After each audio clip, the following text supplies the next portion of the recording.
Twelfth Night, Act 1, Scene 1.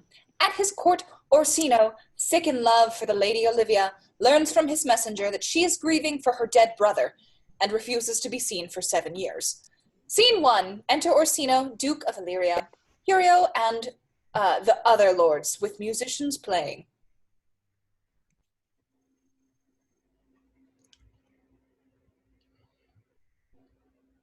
She appears to be frozen.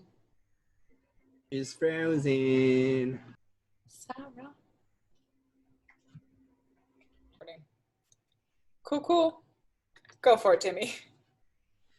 If music be the food... Wait, do you want to read the again, since you're recording? Yes, Scene 1. Enter Orsino, Duke of Illyria, Curio, and other lords with musicians playing. If music be the food of love, play on. Give me excess of it, that surfeiting the appetite may sicken and so die. That strain again, it had a dying fall. Oh, it came over my ear like the sweet sound that breathes upon a bank of violets, stealing and giving odor. Enough, no more. It is not so sweet now as it was before. Oh, spirit of love, how quick and fresh art thou, that notwithstanding thy capacity receiveth as the sea, not enters there of what validity and pitch soever, but falls into abatement and low price even in a minute. So full of shapes is fancy that it alone is high fantastical. Will you go hunt, my lord? What, Curio? The heart? Why, so I do, the noblest that I have. Oh, when mine eyes did see Olivia first, methought she purged the air of pestilence. That instant was I turned into a hart, and my desires like fell and cruel hounds ever since pursue me. Enter Valentine.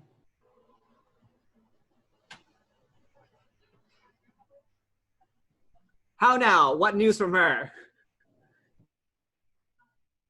Shit, sorry. Okay. So please, my lord, I might not be admitted. But from her handmaid do return this answer.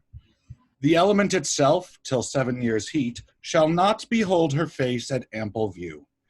But like a cloistress she will veiled walk, and water once a day her chamber round with eye-offending brine. All this to season a brother's dead love, which she would keep fresh and lasting in her sad remembrance.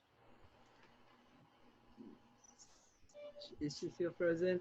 Oh, she that hath a heart of that fine frame to pay this debt of love, but to a brother, how will she love when the rich golden shaft have killed the flock of all affections else that live in her? When liver, brain, and heart, these sovereign thrones are all supplied, and fill her heart, her sweet perfections with one self-king. Away before me to sweet beds of flowers. Love thoughts lie rich when canopied with bowers. They exit. Act 1, Scene 2. On the Adriatic sea coast, Viola, who has been saved from a shipwreck in which her brother may have drowned, hears about Orsino and Olivia. She wishes to join Olivia's household, but is told that Olivia will admit no one into her presence. Viola decides to disguise herself as a boy so that she can join Orsino's male retinue. Scene 2. Enter Viola, a captain, and sailors. What country, friends, is this? This is Illyria, lady. And what should I do in Illyria? My brother, he is in Elysium. Perchance he is not drowned. What think you, sailors? It is perchance that you yourself were saved. Oh, my poor brother, and so perchance may he be. True, madam, and to comfort you with chance, assure yourself, after our ship did split, when you and those poor numbers saved with you hung on our driving boat, I saw your brother, most provident in peril, bind himself, courage and hope of teaching him the practice, to a strong mast that lived upon the sea, where, like Arion on the dolphin's back, I saw him hold acquaintance with the waves so long as I could see. Giving him money. For saying so, there's gold. Mine own escape unfoldeth to my hope, whereto thy speech serves for authority, the like of him. Knowest thou this country? Aye, madam, well, for I was bred and born not 3 hours' travel from this very place. Who governs here? A noble duke, in nature as in name. What is his name? Orsino. Orsino. I have heard my father name him. He was a bachelor then. And so is now, or was so very late. For but a month ago I went from hence, and then 'twas fresh and murmur, as you know, what great ones do the less will prattle of, that he did seek the love of fair Olivia, What's she? a virtuous maid, the daughter of a count that died some 12 months since, then leaving her in the protection of his son, her brother, who shortly also died, for whose dear love they say she hath abjured the sight of in company of men. Oh, that I served that lady, and might not be delivered to the world till I had made mine own occasion mellow what my estate is. That were hard to compass, because she will not admit no kind of suit. No, no, not to the dukes. No, not the dukes. There is a fair behaviour in thee, captain, and though that nature with a beauteous wall doth oft close in pollution, yet of thee I will believe thou hast a mind that suits with this thy fair and outward character.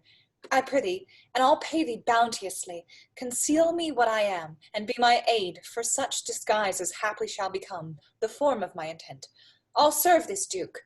Thou shalt present me as an eunuch to him, and it may be worth thy pains, for I can sing and speak to him in many sorts of music that will allow me very worth his service.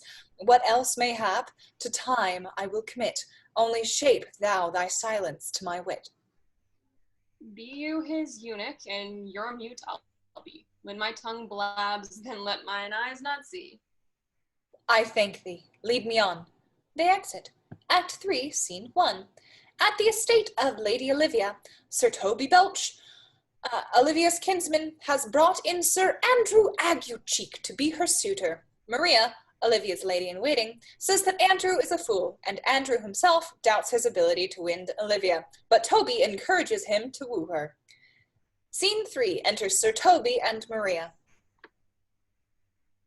What a plague means my niece to take the death of her brother thus? I'm sure cares an enemy to life. By my troth, Sir Toby, you must come in earlier o' nights. Your cousin, my lady, takes great exceptions to your ill hours. Why, let her accept before accepted.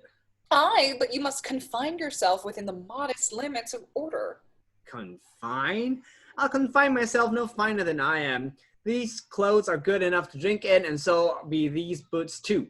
And they be not let them hang themselves in their own straps. That quaffing and drinking will undo you. I heard my lady talk of it yesterday, and of a foolish knight that you brought in one night here to be her wooer. Who? Sir Andrew Aguecheek? Aye, he. He's as tall a man as any in Illyria. What's that to the purpose? Why, he has 3,000 ducats a year. Aye, but he'll have but a year and all these ducats. He's a very fool and a prodigal. Fie that you'll say so. He plays all the wieldy gumboys and speaks 3 or 4 languages word for word without book, and hath all the good gifts of nature. He hath indeed almost natural, for besides that he's a fool. He's a great quarreller, but that he hath the gift of a coward to ally the gust he hath in quarrelling.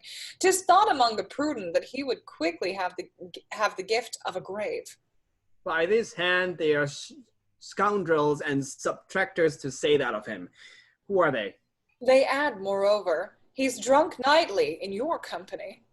With drinking health to my niece. I'll drink to her as long as there is a passage in my throat and drink in Illyria. He's a coward and a coistrel that will not drink to my niece till his brains turn o' the toll like a parish top. What, wench? Castigliano Valgo, for here comes Sir Andrew Agueface. Enter Sir Andrew. Uh-oh. Jacob, you want to take that one? Yeah, sure. Give me one sec.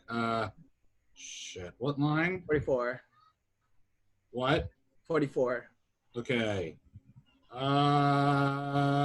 Sir Toby Belch. How now, Sir Toby Belch? Sweet Sir Andrew. Bless you, fair shrew. And you too, sir. Accost, Sir Andrew, accost. What's that? My niece's chambermaid. Good mistress, accost. I desire better acquaintance. My name is Mary, sir. Good mistress, Mary accost. You mistake, knight. Accost is front her, board her, woo her, assail her. Sail her. By my troth, I would not undertake her in this company. Is that the meaning of a cost? Fare you well, gentlemen. She begins to exit. And thou let part so, Sir Andrew, would you might not never draw sword again.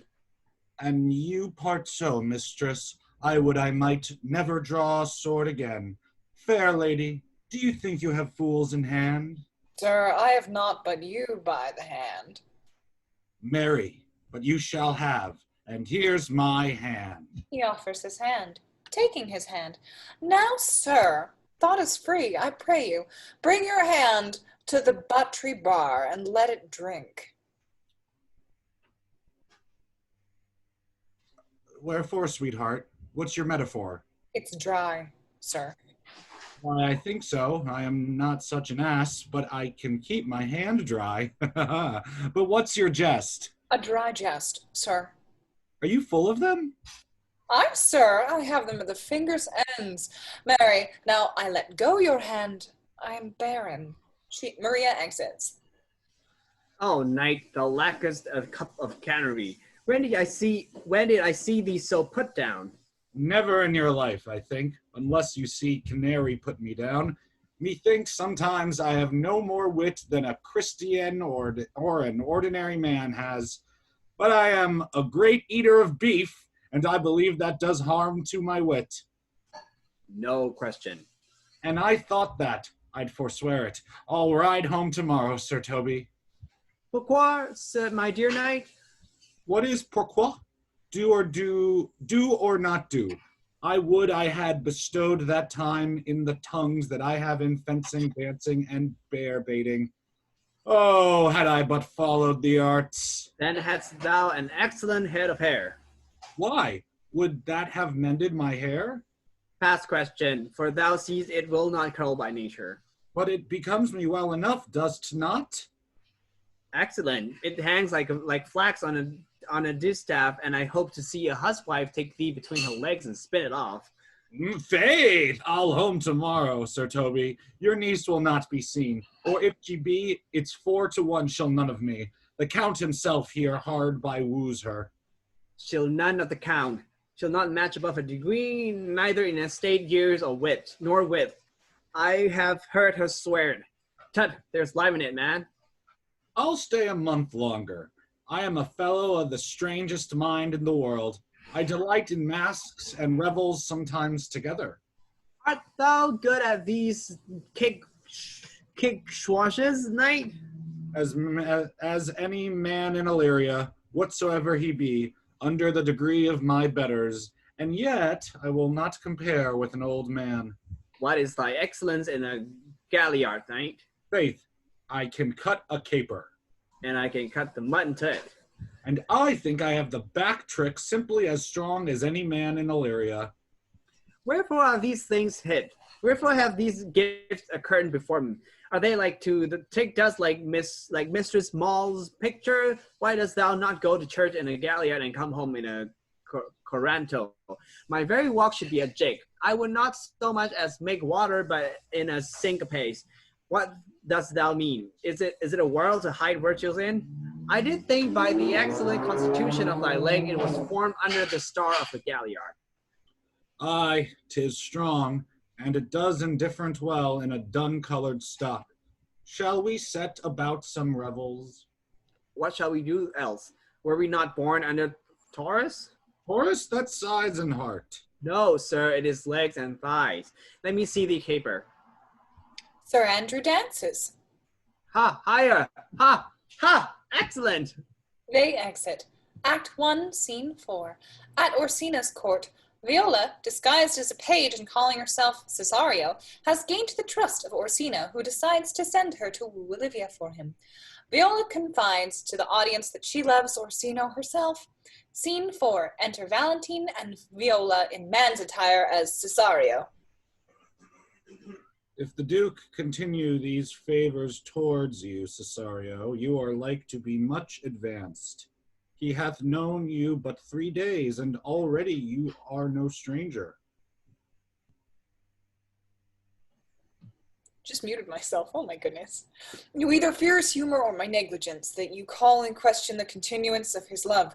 Is he inconstant, sir, in his favors? No, believe me. I thank you. And to Orsino, Curio, and attendants. Here comes the count. Who saw Cesario? Ho? On your attendance, my lord here. Stand you a while, aloof. Cesario, thou knowest no less but all. I have unclasped thee to the book even of my secret soul. Therefore, good youth, address thy gate unto her, but be not denied access. Stand at her doors until thou have audience. Sure, my noble lord. If she be so abandoned to her sorrow as it is spoke, she will never admit me. Be clamorous and leap all civil bounds rather than make unprofited return. Say I do speak with her, my lord. What then? Oh, then unfold the passion of my love. Surprise her with the discourse of my dear faith. It shall become thee well to act my woes. She will attend it better in thy youth than in a nuncio's of more grave aspect. I think not so, my lord. Dear lad, believe it, for they shall yet belie thy happy years that say thou art a man. Diana's lip is not more smooth and rubious, thy small pipe is as the maiden's organ, shrill and sound, and all is semblative of woman's part. I know thy constellation is right apt for this affair.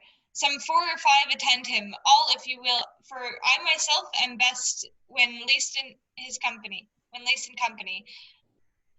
Prosper well in this, and thou shalt live as freely as thy lord, to call his fortunes thine.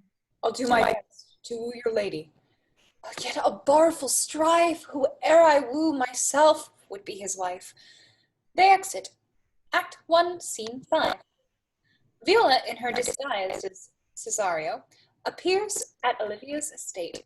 Olivia allows Cesario to speak with her privately about Orsino's love.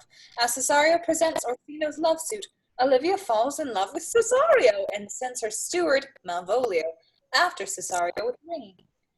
Scene 5. Enter Maria and Fest the fool. Nay, either tell me where thou hast been, or I will not open my lips so wide as a bristle may enter and waive thy excuse. My lady will hang thee for thy absence. Let her hang me. He that is well hanged in this world needs to fear no colors. Make that good. He shall see none to fear. A good Lenten answer. I can tell thee where that saying was born of I fear no colors. Where, good Mistress Mary? In the wars, and that you may be so bold to say in your foolery. Well, God give them wisdom that have it, and those that are fools, let them use their talents. Yet you will be hanged for being so long absent or to be turned away. Is not that as good as hanging to you? Many a good hanging prevents a bad marriage, and, for turning away, let summer bear it out. You are resolute then? Not so, neither, but I am resolved on 2 points. If one break, the other will hold, or if both break, your gaskins fall. Apt, in good faith, very apt. Well, go thy way. If Sir Toby would leave drinking, thou wert as witty a piece of Eve's flesh as any in Illyria. Peace, you rogue. No more of that. Here comes my lady. Make your excuse wisely, your best. She exits. Enter Lady Olivia with Malvolio and attendants. Wit, and be thy will, put me into good fooling. Those wits that think they have thee do very oft prove fools, and I, that am sure I lack thee, may pass for a wise man. For what says Quinipulus, better a witty fool than a foolish wit. God bless thee, lady. Take the fool away. Do you not hear, fellows? Take away the lady. Go to, you're a dry fool. I'll know more of you. Besides, you grow dishonest. 2 faults, Madonna, that drink and good counsel will amend. Forgive the dry fool drink, then is the fool not dry. Bid the dishonest man mend himself. If he mend, he is no longer dishonest. If he cannot, let the botcher mend him.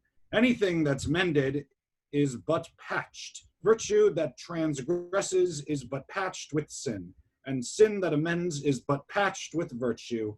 If that, this simple syllogism will serve, so. If it will not, what remedy? As there is no true cuckold but calamity, so beauty's a flower. The lady bade take away the fool. Therefore I say again, take her away.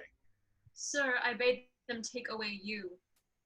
Misprision in the highest degree. Lady, cuculus non facit monicum.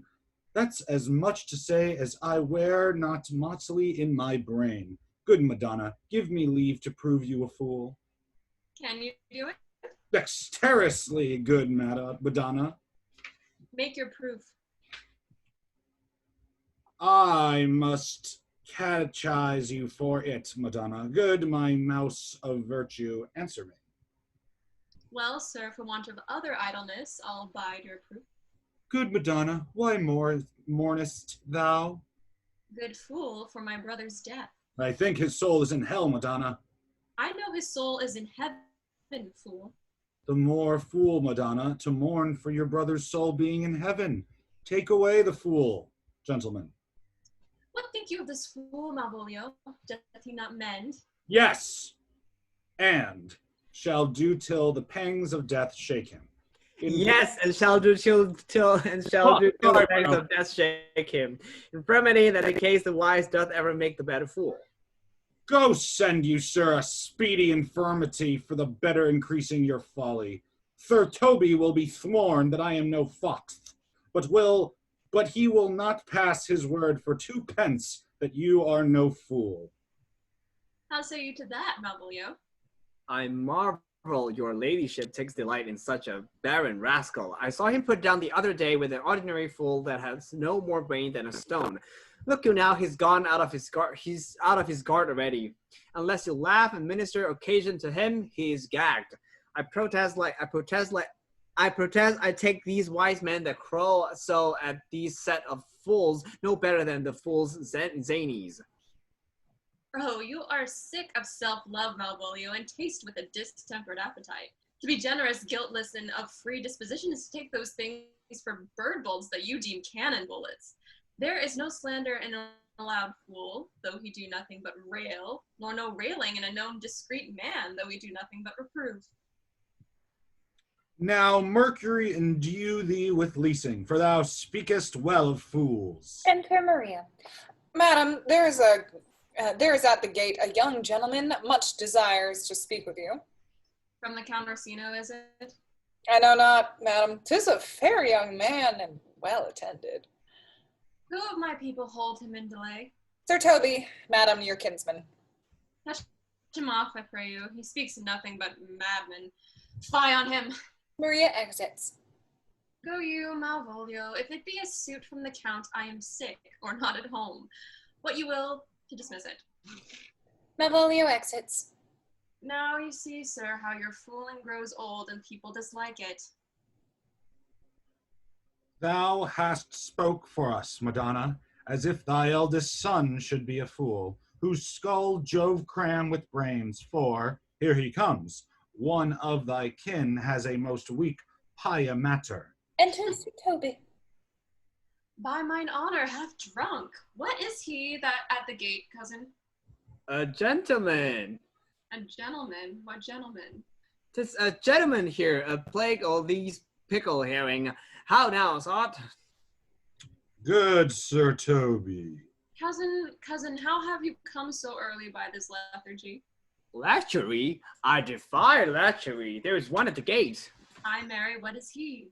Let him be the devil, and he will, I care not. Give me faith, say I. Well, it's all one. He exits. What's a drunken man like, fool?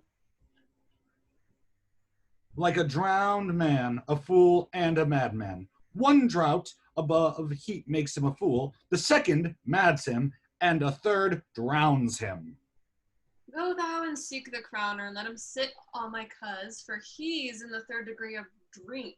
He's drowned. Go look after him. He is but mad yet, Madonna, and the fool shall look to the madman. He exits. Enter Malvolio. Madam, yon young fellow swears he will speak with you. I told him you were sick. He takes on him to understand so much and therefore comes to speak with you. I told him you were asleep. He seems to have a foreknowledge of that too and therefore comes to speak with you. What is to be said to him, lady? He's fortified against any denial. Tell him he shall not speak with me. Has been told so, and he says he'll stand at your door like a sheriff's post and be the supporter to a bench, but he'll speak with you. What kind of man is he? Why, of mankind. What manners of man? Of very ill manner. He'll speak with you, will you or no? Of what personage in years is he? Not yet old enough for a man, nor young enough for a boy. As a squash is before it as a peascod, or calling when it's almost an apple. Just with him in standing water between boy and man. He's very well favored, and he speaks very shrewishly. One would think his mother's milk was scarce out of him. Let him approach. Call in my gentlewoman. Gentlewoman, my lady calls. He exits. Enter Maria. Give me my veil. Come, throw it o'er my face. Olivia veils. We'll once more hear Orsino's embassy. Enter Viola. The honorable lady of the house, which is she? Speak to me. I shall answer for her. Your will. Most radiant, exquisite, and unmatchable beauty. I pray you tell me if this be the lady of the house, for I never saw her. I would be loath to cast away my speech, for, besides that it is excellently well penned, I have taken great pains to con it. Good beauties, let me sustain no scorn. I am very compatible, even to the least sinister usage. Whence came you, sir? I can say little more than I have studied, and that question's out of my part. Good gentle one, give me modest assurance, if you be the lady of the house, that I may proceed in my speech. Are you a comedian? No, my profound heart, and yet by the very fangs of malice, I swear I am not that I play. Are you the lady of the house? If I do not usurp myself, I am. Most certain, if you are she, you do usurp yourself. For what is yours to bestow is not yours to reserve. But this is from my commission. I will go on with my speech in your praise and then show you the heart of my message. Come to what is important in it. I forgive you the praise. Alas, I took great pains to study it, and 'tis poetical. It is more like to be feigned. I pray you, keep it in. I heard you were saucy at my gates, and allowed your approach rather to wonder at you than to hear you. If you be not mad, be gone. If you have reason, be brief. It's not that time of moon with me to make one, and so skipping a dialogue. Will you hoist sail, sir? Here lies your way. No, good swabber, I am to hold here a little longer. Some mollification for your giant sweet lady.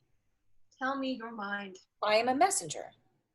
Sure you have some hideous matter to deliver when the courtesy of it is so fearful. Speak your office. It alone concerns your ear. I bring no overture of war, no taxation of homage. I hold the olive in my hand. My words are as full of peace as matter. Yet you began rudely. What are you? What would you? The rudeness that hath appeared in me I have learned from my entertainment. What I am and what I would are as secret as maidenhead to your ears, divinity to any other's profanation. Give us the place alone. We'll hear this divinity. Maria and attendants exit. Now, sir, what is your text? Most sweet lady. A comfortable doctrine, and much may be said of it. Where lies your text? In Orsino's bosom.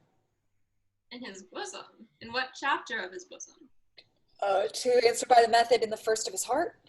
Oh, I have read it. It is heresy. Have you no more to say? Good madam, let me see your face. Have you any commission from your lord to negotiate with my face? You are now out of your text. But we will draw the curtain and show you the picture. She removes her veil. Look you, sir, such a one I was this present. Is it not well done? Excellently done, if God did all. 'Tis ingrained, sir, 'twill endure wind and weather. 'Tis beauty truly blent, whose red and white nature's own sweet and cunning hand laid on. Lady, You are the cruelest she alive, if you will lead these graces to the grave and leave the world no copy. Oh, sir, I will not be so hard-hearted. I will give our divers schedules of my beauty. It shall be inventoried in every particle and utensil labeled to my will, as item, 2 lips in different red, item, 2 gray eyes with lids to them, item, 1 neck, 1 chin, and so forth. Were you sent hither to praise me? I see what you are. You are too proud. But if you were the devil, you are fair. My lord and master loves you. Oh, such love could be but recompensed though you were crowned the nonpareil of beauty. How does he love me? With adorations, fertile tears, with groans that thunder love, with sighs of fire. Your lord does know my mind. I cannot love him, yet I suppose him virtuous, know him noble, of great estate, of fresh and stainless youth, in voices well divulged, free, learned, and valiant, and in some dimension, and the shape of nature, a gracious person. But yet I cannot love him. He might have took his answer long ago. If I did love you in my master's flame, with such a suffering and such a deadly life, in your denial I would find no sense. I would not understand it. Why, what would you? Make me a willow cabin at your gate, and call upon my soul within the house. Write loyal cantons of condemned love, and sing them loud even in the dead of night. Hallow your name to the reverberate hills, and make the babbling gossip of the air cry out Olivia. Oh, you should not rest between the elements of air and earth, but you should pity me. You might do much. What is your parentage? Above my fortunes, yet my state as well. I am a gentleman. Get you to your lord. I cannot love him. Let him send no more.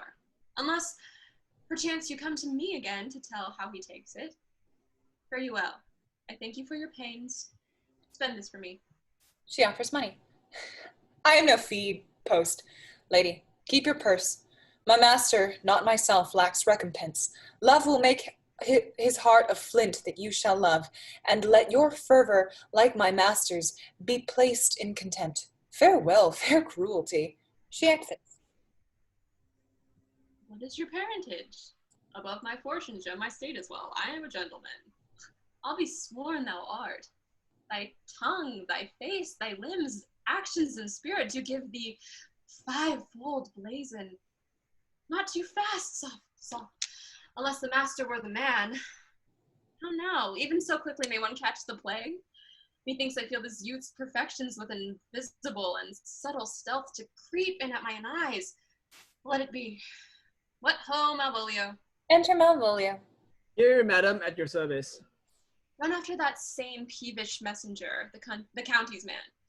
He left this ring behind him, would I or not. Tell him I'll none of it. She hands him a ring. Desire him not to flatter with his lord, nor tell him, nor hold him up with hopes. I am not for him. If that the youth will come this way tomorrow, I'll give him reason for it. Hie thee, Malvolio. Madam, I will. He exits. I do, I know not what, and fear to find mine eyes too great a flatterer for my mind. Fate, show thy force. Ourselves we do not owe, what is decreed must be, and be this so. She exits. Act 2, Scene 1. A young gentleman named Sebastian, who has recently been saved from a shipwreck in which his sister has been lost, sets off for Orsino's court. Antonio, the sailor who saved him, follows him, even though Antonio risks his own life to do so. Scene 1. Enter Antonio and Sebastian. Will you stay no longer? Nor will you not that I go with you? By your patience, no. My stars shine darkly over me. The malignancy of my fate may perhaps distemper yours.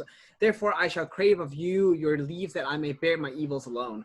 It were a bad recompense for your love to lay any of them on you. Let me yet know of you whither you are bound. No, sooth sir, my determinate voyage is mere extravagancy, but I perceive in you so excellent a touch of modesty that you will not extort from me what I am willing to keep in. Therefore it charges me in manners the rather to express myself. You must know of me then, Antonio. My name is Sebastian, which I called Rodrigo. My father was that Sebastian of Messalene, whom I know you have heard of. He left behind him myself and a sister, both born in an hour. If the heavens had been pleased, would we had so ended. But you, sir, altered that, for some hour before you took me from the breach of the sea was my sister drowned. Oh, alas the day.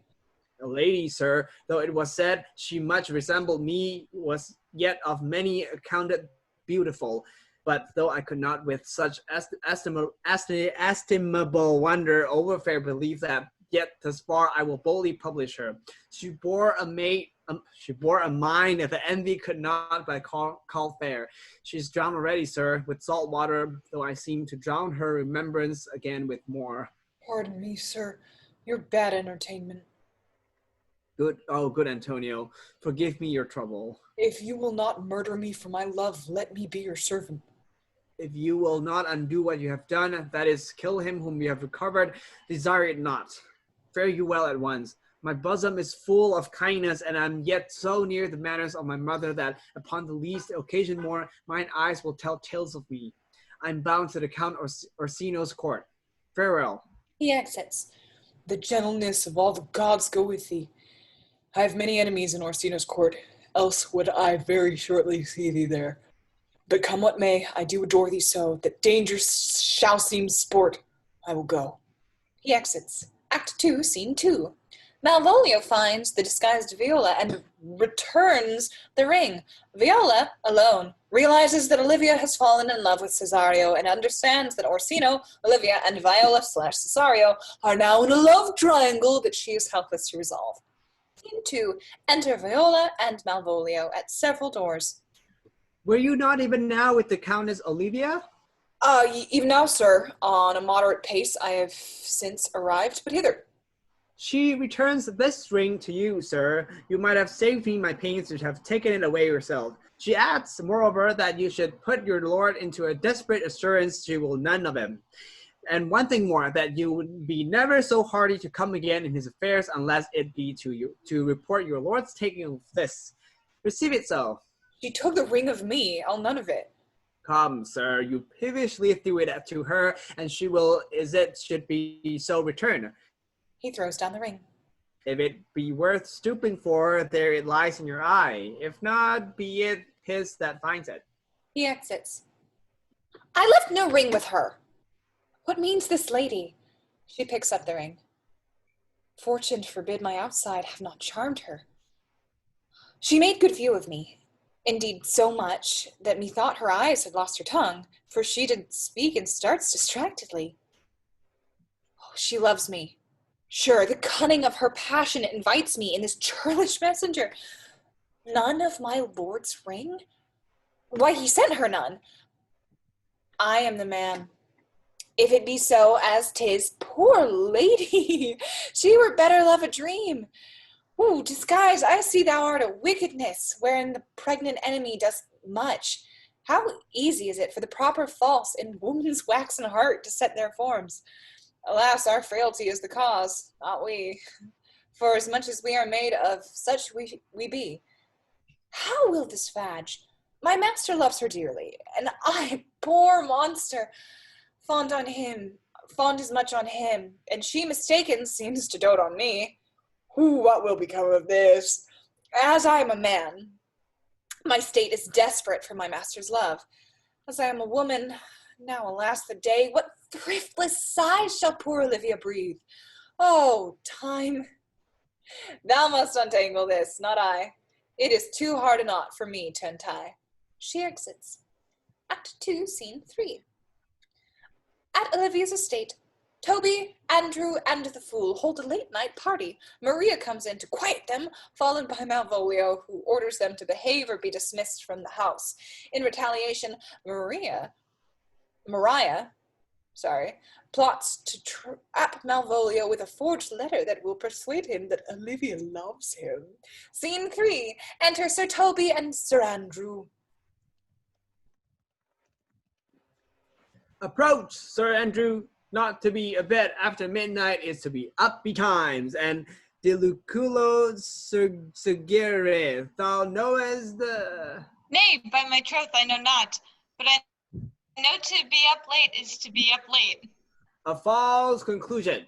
I hate it as an unfiled can. Unfilled can. To be up after midnight and to go to bed then is early. So that to go to bed after midnight is to go to bed betimes.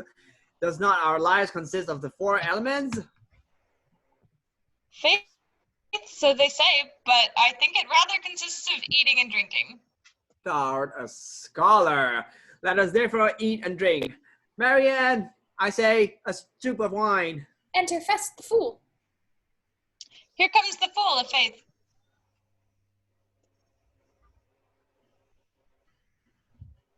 Speak, fool.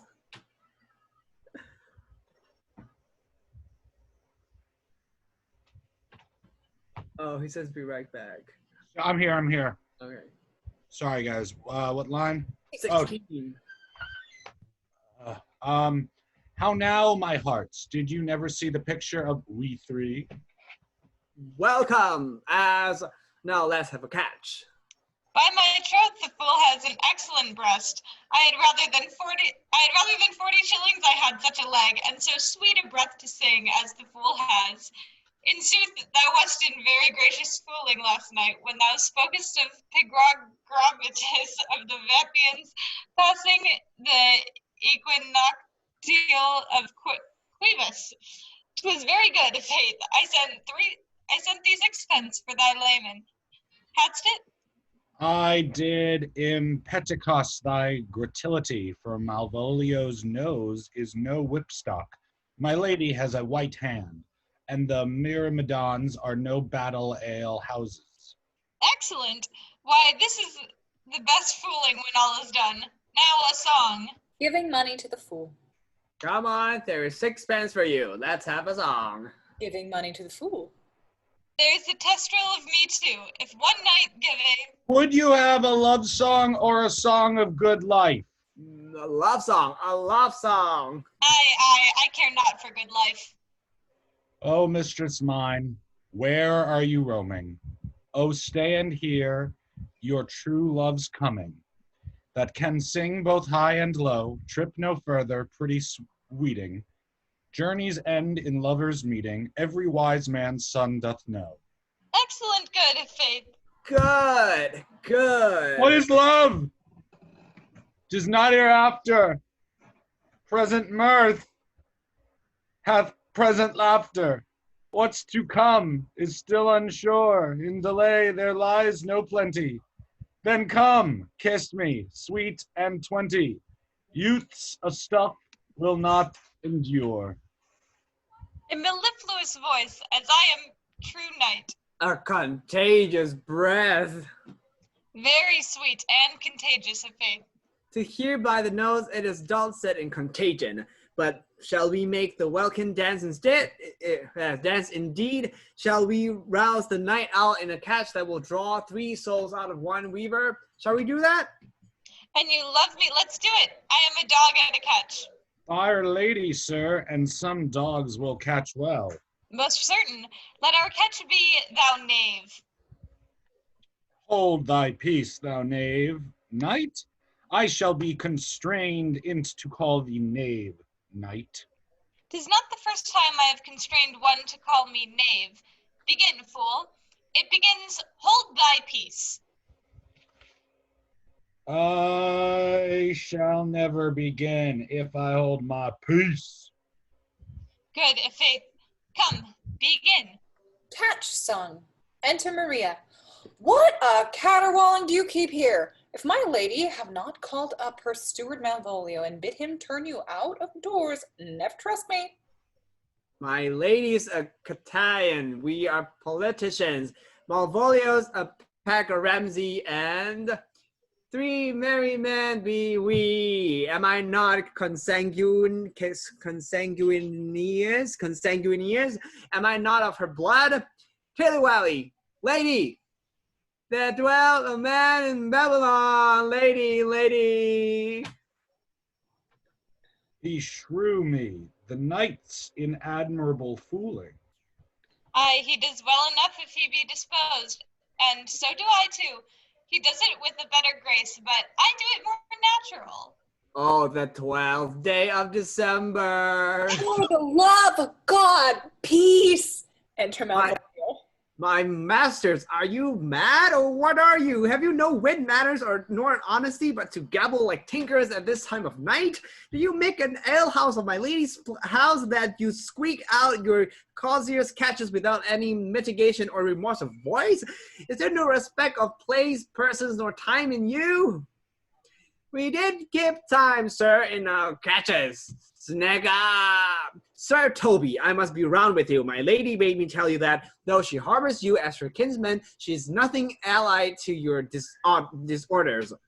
If you can separate yourself and your misdemeanors, you are welcome to the house. If not, and it would be please you to take leave of her, she is very willing to bid you farewell.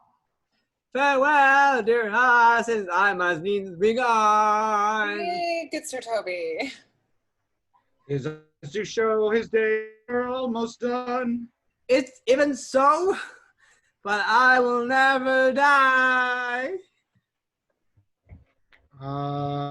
Sir Toby, there you lie. This is much credit to you. Shall I bid him go? But and if you do? Shall I bid him go and spare none? Oh, no, you dare not. Out of tune, sir, you lie. Art any more than a steward? Dost thou think because thou art virtuous, there shall be no more cakes and ale? Yes, by Saint Anne, and ginger shall be hot in the mouth too. Third in the right. Go, sir, rub your chain with crumbs. A stoup of wine, Maria. Mistress Mary, if you prize my lady's favor at anything more than contempt, you would not give means for this uncivil rule. She shall know vet by this hand. He exits. Go, shake your ears.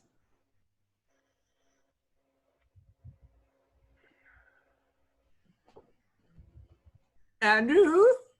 Sir Andrew? Ma'am. 'Twere as good a deed as to drink when a man's hungry, to challenge him in the field, and then to break promise with him and make a fool of him. Do it, knight. I'll write thee a challenge, or I'll deliver thy indignation to him by word of mouth. Sweet Sir Toby, be patient for tonight. Since the youth of the Count's was today with my lady, she is much out of quiet. For Monsieur Malvolio will let me alone with him. If I do not gull him into a nay word and make him a common recreation, do not think I have wit enough. Do not think I have wit enough to lie straight in my bed. I know I can do it. Possesses. Tell us something of him. Nay, sir, sometimes he's a kind of Puritan. Oh, if I thought that, I'd beat him like a dog. What, for being a Puritan? By exquisite reason, dear knight? I have no exquisite reason for it, but I have reason good enough. The devil is a Puritan that he is, or anything constantly but a time pleaser, an affection ass that cons state without book and utters it by great swaths, the best persuaded of himself, so crammed as he thinks with excellencies that it is his grounds of faith that all that look on him love him. And on that vice in him will my revenge find notable cause to work. What wilt thou do? I will drop in his way some obscure epistles of love, wherein by the color of his beard, the shape of his leg, the manner of his gait, the expression of his eye, forehead, and complexion, he shall find himself most feelingly personated. I can write very like my lady, your niece. On a forgotten matter, we can hardly make distinction of our hands. Excellent. I smell a device. I have it in my nose too. He shall think by the letters that thou wilt drop that they come from my niece, and that she's in love with him. My purpose is indeed a horse of that color. And your horse now would make him an ass. Ass? I doubt it not. Oh, 'twill be admirable. Sport royal, I warrant you. I know my physic will work on him. I will plant you two, and let the fool make a third, where he shall find the letter. Observe his construction of it. For this night, to bed and dream on the event. Farewell. Good night, Penthesilea. He exits. Before me, she's a good wench. She's a beagle, true bred, and one that adores me. What of that? I was adored once, too. Let's to bed, knight. Thou hast need send for more money. If I cannot recover your niece, I am a foul way out. Then for money, knight, if thou hast her not in the end, call me cut. If I do not, never trust me. Take it how you will. Come, I'll go burn some sack. It's too late to go to bed now. Come, night. They exit Act 2, Scene 4. Orsino asks for a song to relieve his love longing. In conversation about the capacities for love in men and women, Viola expresses her love for Orsino through a story about Cesario's sister. Orsino becomes curious about this sister's fate, but then turns back to his own longings and sends Cesario once again to visit Olivia. Scene 4. Enter Orsino, Viola, Curio, and others. Give me some music. Music plays. Now, good morrow, friends. Now, good Cesario, but that piece of song, that old and antique song we heard last night, we thought it did relieve my passion much, more than light airs and recollected terms of these most brisk and giddy-paced times. Come, but one verse. He is not here, so please your lordship that should sing it. Who was it? Festi the jester, my lord, a fool that the Lady Olivia's father took much delight in. He is about the house. Seek him out. Curio exits. And play the tune the while. Music plays. Come hither, boy. If ever thou shalt love, in the sweet pangs of it remember me. For such as I am, all true lovers are, unstayed and skittish in all motions else, save in the constant image of the creature that is beloved. How dost thou like this tune? It gives a very echo to the seat where love is throned. Thou dost speak masterly. My life upon it, young though thou art, thine eye hath stayed upon some favor that it loves. Hath it not, boy? A little, by your favor. What kind of woman is it? Of your complexion. She is not worth thee, then. What years of faith? About your years, my lord. Too old, by heaven. Let still the woman take an elder than herself. So wears she to him, so sways she level in her husband's heart. For boy, however we do praise ourselves, our fancies are more giddy and infirm, more longing, wavering, sooner lost and worn than women's are. I think it well, my lord. Then let thy love be younger than thyself, or thy affection cannot hold the bent. For women are as roses, whose fair flower being once displayed doth fall that very hour. So they are. Alas, that they are so to die even when they to perfection grow. Enter Curio and Fest, the fool. O fellow, come, the song we had last night. Mark it, Cesario, it is old and plain. The spincers and the knitters in the sun, and the free maids that weave their thread with the bones, do use to chant it. It is silly sooth, and dallies with the innocence of love, like the old age. Are you ready, sir? I prithee sing. Music, the song.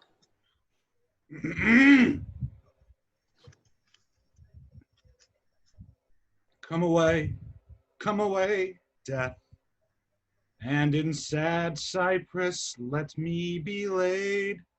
Fly away, breath. I am slain by a fair, cruel maid. My shroud of white stuck all with you. Oh, prepare it, my part of death. No one so true did share it. Not a flower sweet. On my black coffin let there be strown. Not a friend greet my poor corpse, where my bones shall be thrown.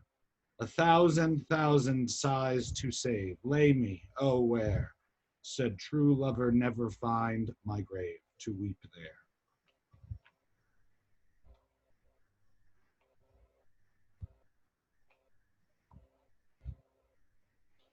Giving money. There's for thy pains. No pain, sir. I take pleasure in singing, sir. I'll pay thy pleasure then. Truly, sir, and pleather will be paid, one time or another. Give me now leave to leave thee. Now the melancholy god protect thee, and the tailor make the doubtlet of changeable taffeta, for thy mind is a very opal. I would have men of such constancy put to sea, that their business might be everything and their intent everywhere, for that's it that always makes a good voyage of nothing. Farewell. He exits. Let all the rest give place. All but Orsino and Viola exit. Once more, Cesario, get thee to yond some same sovereign cruelty. Tell her my love, more noble than the world, prizes not quantity of dirty lands, the parts that fortune hath bestowed upon her. Tell her I hold as giddily as fortune. But 'tis that miracle and queens of gems that nature pranks her and attracts my soul. But if she cannot love you, sir. I cannot be so answered. Sooth, but you must. Say that some lady, as perhaps there is, hath for your love as great a pang of heart as you have for Olivia. You cannot love her, you tell her so. Must she not then be answered? There is no woman's sides can bide the beating of so strong a passion as love doth give my heart. No woman's heart so big to hold so much they lack retention. Alas, their love may be called appetite. Now, no motion of the liver but the palate, that suffers her climate and revolt. But mine is all as hungry as the sea, and can digest as much. Make no compare between that love a woman can bear me and that I owe Olivia. But I know. What dost thou know? Too well what love women to men may owe. In faith, they are as true of heart as we. My father had a daughter loved a man, as it might be, perhaps, were I a woman, I should your lordship. And what's her history? A blank, my lord. She never told her love, but let concealment, like a worm in the bud, feed on her damask cheek. She pined in thought, and with a green and yellow melancholy she sat like Patience on a monument, smiling at grief. Was not this love indeed? We are men may say more, swear more, but indeed our shows are more than will, for still we prove much in our vows, but little in our love. But died thy sister of her love, my boy? I am all the daughters of my father's house, and all the brothers too, and yet I know not. Sir, shall I to this lady? Aye, that's the theme. To her in haste. Give her this jewel. Say my love can give no place, bide no deny. He hands her a jewel, they exit. Act 2, Scene 5. Maria lays her trap for Malvolio by placing her forged letter in his path. From their hiding place, Toby, Andrew, and Fabian observe Malvolio's delight in discovering the love letter. Malvolio promises to obey the letter, to smile and put on yellow stockings cross-gartered, and to be haughty to Sir Toby. Delighted with their success, Maria and the others prepare to enjoy Malvolio's downfall. Scene 5. Enter Sir Toby, Sir Andrew, and Fabian. On thy way, Signor Fabian. Nay, I'll come. If I lose a scruple of this sport, let me be boiled to death with melancholy. Wouldst thou not be glad to have the niggardly, rascally sheep-biter come by some notable shame? I would exult, man. You know he brought me out of favor with my lady about a bear baiting here. To anger him, we'll have the bear again, and we'll fool him black and blue. Shall we not, Sir Andrew?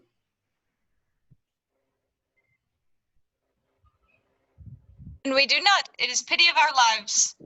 Enter Maria. Here comes the little villain. How now, my medal of India?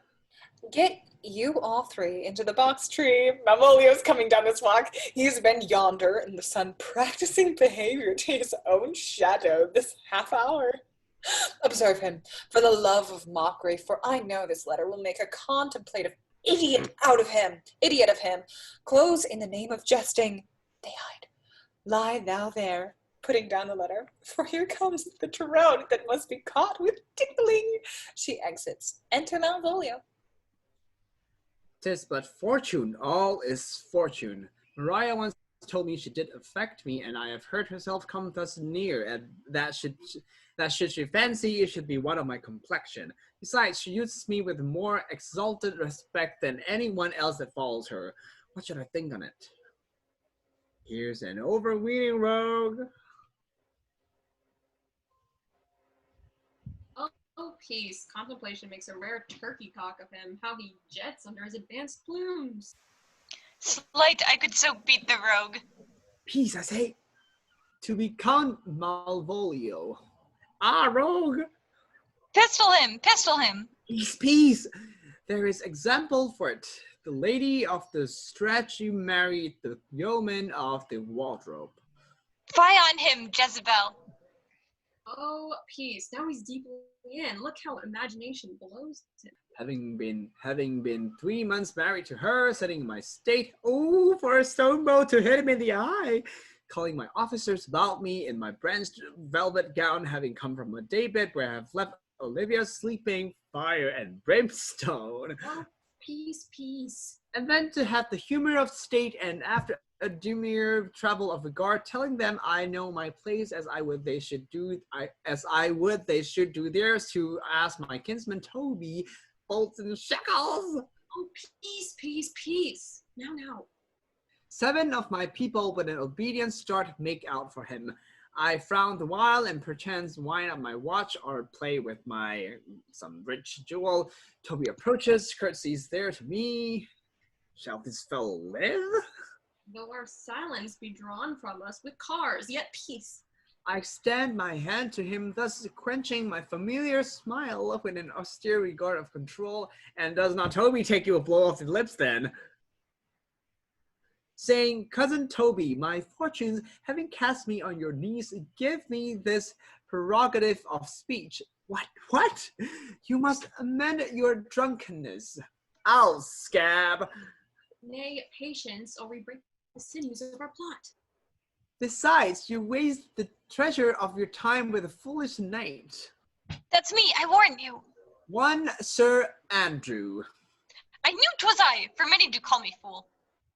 What employment have we here? Now is the woodcock near the gin. Oh, peace, and the spirit of humor is intimate, reading aloud to him. By my life, this is my lady's hand. These be her very C's, her U's, and her T's, and thus she makes her great P's. It is in contempt of question her hand. Her C's, her U's, and her T's. Why that? To the unknown beloved, this and my good wishes, her very phrases, by your leave, wax, soft, and the impression of a Lucrece with which she uses to seal. 'Tis my lady. He opens the letter. To whom should this be? It's winsome, liver and all. Jove knows I love, but who? Lips do not move. No man must know. No man must know. What follows? These numbers altered. No man must know if this should be the Malvolio. Mary, hang thee broke. I may command where I adore, but silence like a Lucrece knife with bloodless stroke my heart doth gore. MOAI doth sway my life.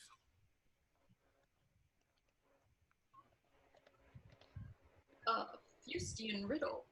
Excellent wench, say I. MOAI doth sway my life. Nay, but first let me see. What dish of poison has she dressed him? And with the wing, the Staniel checks it at it. I may command where I adore. Why, she may command me. I serve her. She's my lady. Why, this is evident to any formal capacity. There is no obstruction in this. And the end. What should that alphabetical precision pretend? If I could make that resemble something in me, softly. MOAI. Oh, I make that up. He's now at a cold scent. Souter will cry upon it for all this, though it be as rank as a fox. M. Malvolio. Why, that begins my name. Did I not say you would work it out? The cur is excellent at faults. M, but then there is no consonancy in the sequel that suffers under probation. A should follow, but O does. And O shall end, I hope. I'll cudgel him and make him cry, oh. And then I comes behind. I, and you had an eye behind you. You might, and had you an eye behind you, you might see more detraction at your heels than fortunes before you. MOAI. This simulation is not as the former, but yet to crush this little, it would bow to me, for every one of these letters are in my name.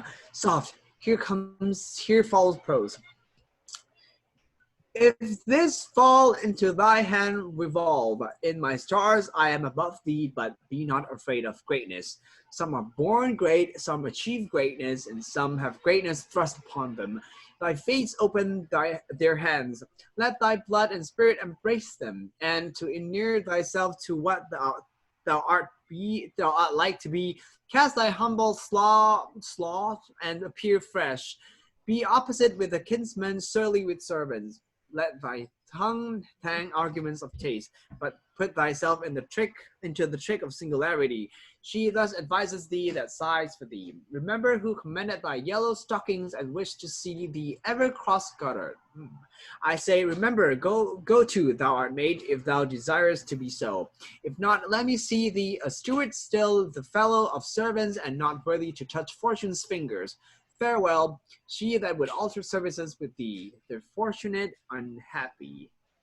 Daylight and champion discovers not more. This is open. I will be proud. I will open politic authors. I will baffle Sir Toby. I will wash off Rose acquaintance. I will be point devised the very man. I do not now fool myself to let imagination jade me. For every reason excites to this, that my lady loves me. She did command my yellow stockings of late. She did praise my leg being cross-gartered, and in this she manifests herself to my love, and with a kind of injunction drives me to these habits of her liking.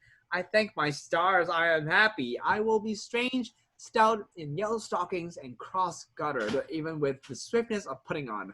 Jove and my stars be praised. Here is yet a postscript. Thou canst not choose but know who I am. If thou entertainest my love, let it appear in thy smiling. Thy smiles become thee well. Therefore, in my presence, still smile, my dear, my sweet, I pray thee. Jove, I thank thee. I will smile. I will do everything that thou wilt have me. He exits. I will not give my part of this sport for a pension of thousands to be paid from the Sophie. I could marry this wench for this advice. So could I too. And ask no other dowry with her but such another jest. Nor I neither. Enter Mariah. Here comes my noble gull catcher. Wilt thou set thy foot on my neck? Or am I neither? Shall I play my freedom at trade trip and become thy bond slave? If faith or I either? Why, thou hast put him in such a dream that when the image of it leaves him, he must run mad. Nay, but say true. Does it work upon him? Like aqua vitae with the midwife.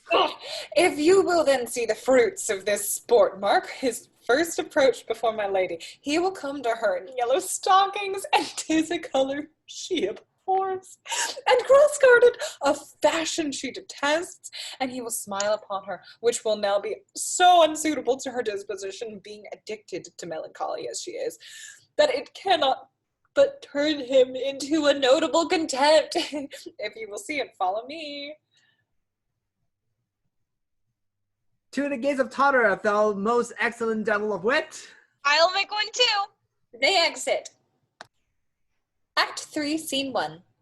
Viola, as Cesario, on her way to see Olivia, encounters first the fool and then Sir Toby and Sir Andrew. Olivia meets Cesario, sends the others away, and declares her love. Scene 1. Enter Viola and Fest the fool playing a tabor. Save thee, friend, in thy music. Dost thou live by thy tabor? No, sir, I live by the church. Art thou a churchman? No such matter, sir. I do live by the church. For I do live at my house, and my house doth stand by the church. So thou mayst say the king lies by a beggar if the beggar dwell near him, or the church stands near by thy tabor if thy tabor stand by the church. You have said, sir, to see this age. A sentence is but a cheverel glove to a good wit. How quickly the wrong side may be turned outward. Nay, that's certain. They that dally nicely with words may quickly make them wanton. I would therefore my sister had no name, sir. Why, man?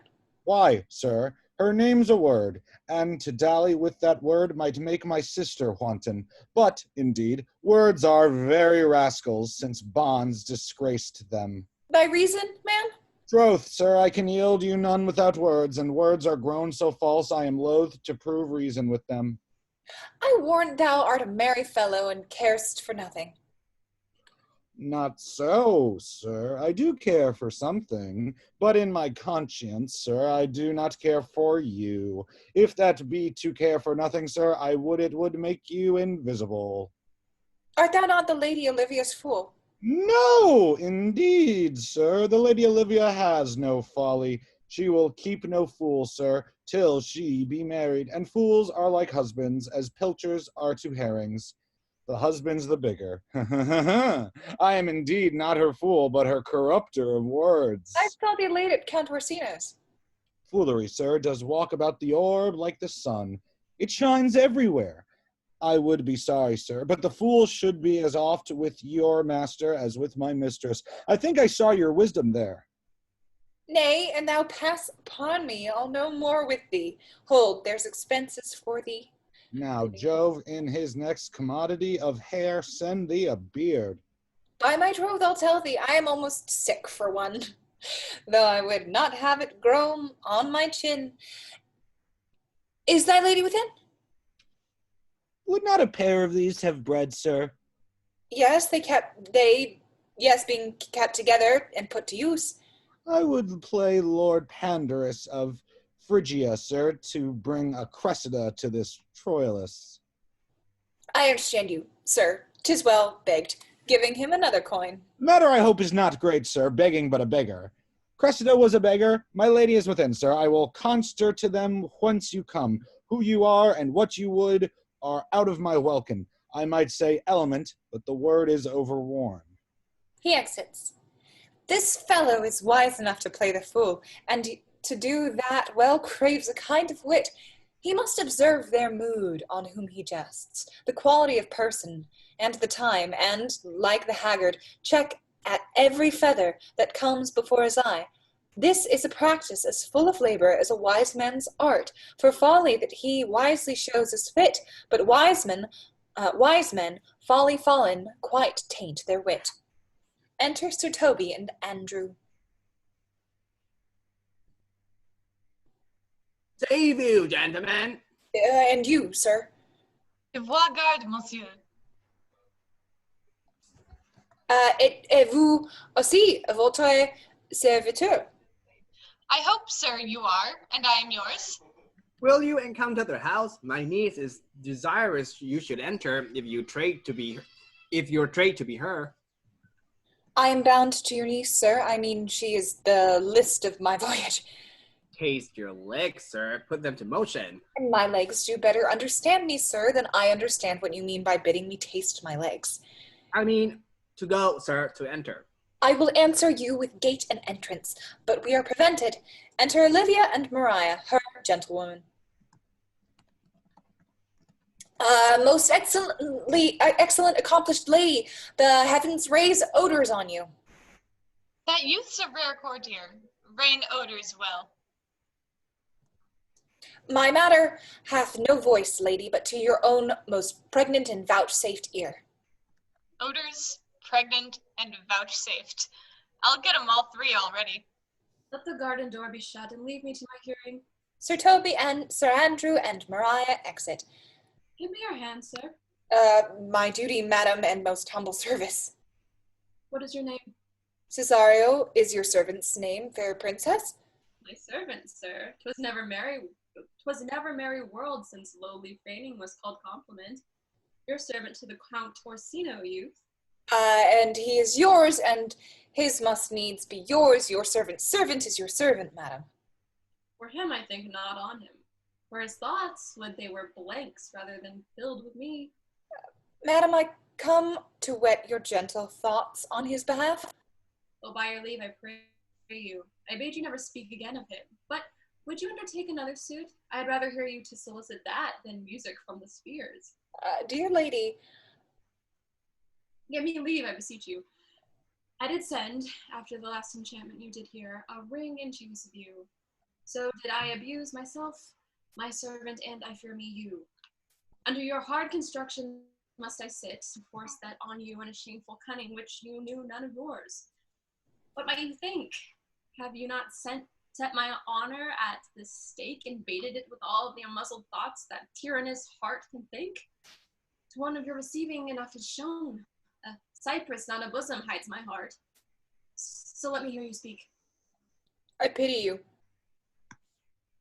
That's a degree to love. No, not a grace, for 'tis a vulgar proof that very oft we pity enemies. Why then methinks 'tis time to smile again. O world, how apt the poor are to be proud. If one should be a prey, how much the better to fall before the lion than the wolf. Clock strikes. The clock upbraids me with the waste of time.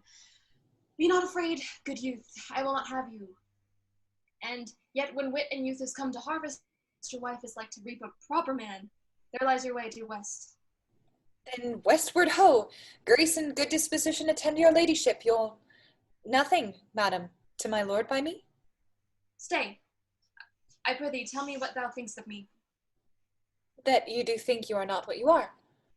If I think so, I think the same of you. Then you think right. I am not what I am. I would you were as I would have you be. Well, would it be better, madam, than I am? I wish it might, for now I am your fool. Oh, what a deal of scorn looks beautiful in the contempt and anger of his lip. Murderous guilt shows not itself more soon than love would seem hid. Love's night is noon. Cesario, by the roses of the spring, by maidhood, honor, truth, and everything, I love thee so that maugre all thy pride, nor wit nor reason can my passion hide. Do not extort thy reasons from this clause, for that I woo, thou therefore hast no cause. Rather reason thus with reason fettered, love sought is good, but love given unsought is better. By innocence I swear, and by my youth I have one heart, one bosom, and one truth. And that is, no woman has, nor never none shall mistress of it be. Mistress be of it, save I alone. And so good and due, good madam, nevermore will I my master's tears to you deplore. Come again, for thou perhaps mayst move that heart which now pours to like his love. They accent in different directions. Act 3, Scene 2. Sir Andrew, convinced that Olivia will never love him, threatens to leave. Sir Toby persuades him that he can win her love if he challenges Cesario to a duel. Sir Andrew goes off to prepare a letter for Cesario. Maria enters to say that Malvolio has followed every point in the letter and is about to incur disaster when he appears before Olivia. Scene 2. Enter Sir Toby, Sir Andrew, and Fabian.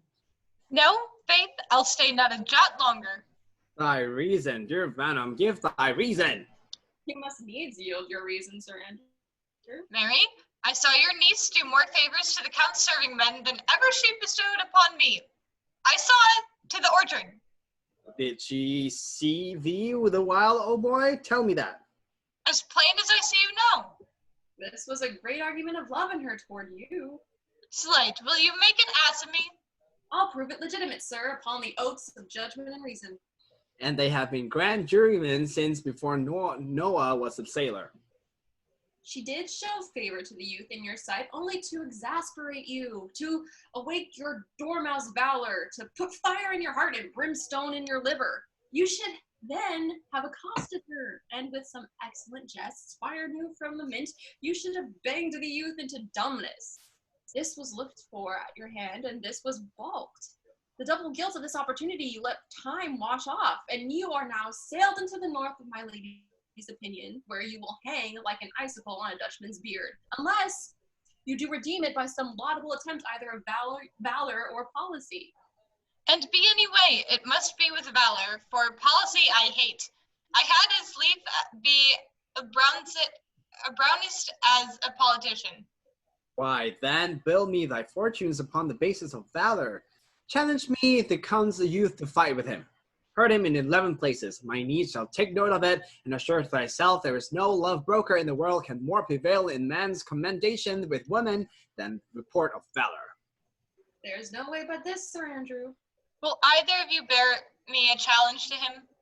Go, write it in a martial hand, and be cursed and brief. There is no matter how witty, so it be eloquent and full of invention. Taunt him with the license of ink. If thou thouest him some thrice, it shall not be amiss. And as many lies as will lie in thy sheet of paper, although the sheet were big enough for the bed of war, where in England, set them down. Go about it. Let there be gall enough in thy ink, though thou write with a goose pen, no matter about it. Where shall I find you? We'll call thee at the cubiculo. Go. Sir Andrew exits. This is a dear mannequin to you, Sir Toby. I have been dear to him, lad, some 2,000 strong or so. We shall have a rare letter from him, but you'll not deliver it? Never trust me, then, and by all means, sir, on the youth to an answer. I think oxen and wain robes cannot hail them together. For Andrew, if he were opened and you find so much blood in his liver as will clog the food of ice cream truck, will clog the food of a flea, I'll eat the rest of the anatomy. And his opposite, the youth, bears in his visage no great presage of cruelty. Enter Maria.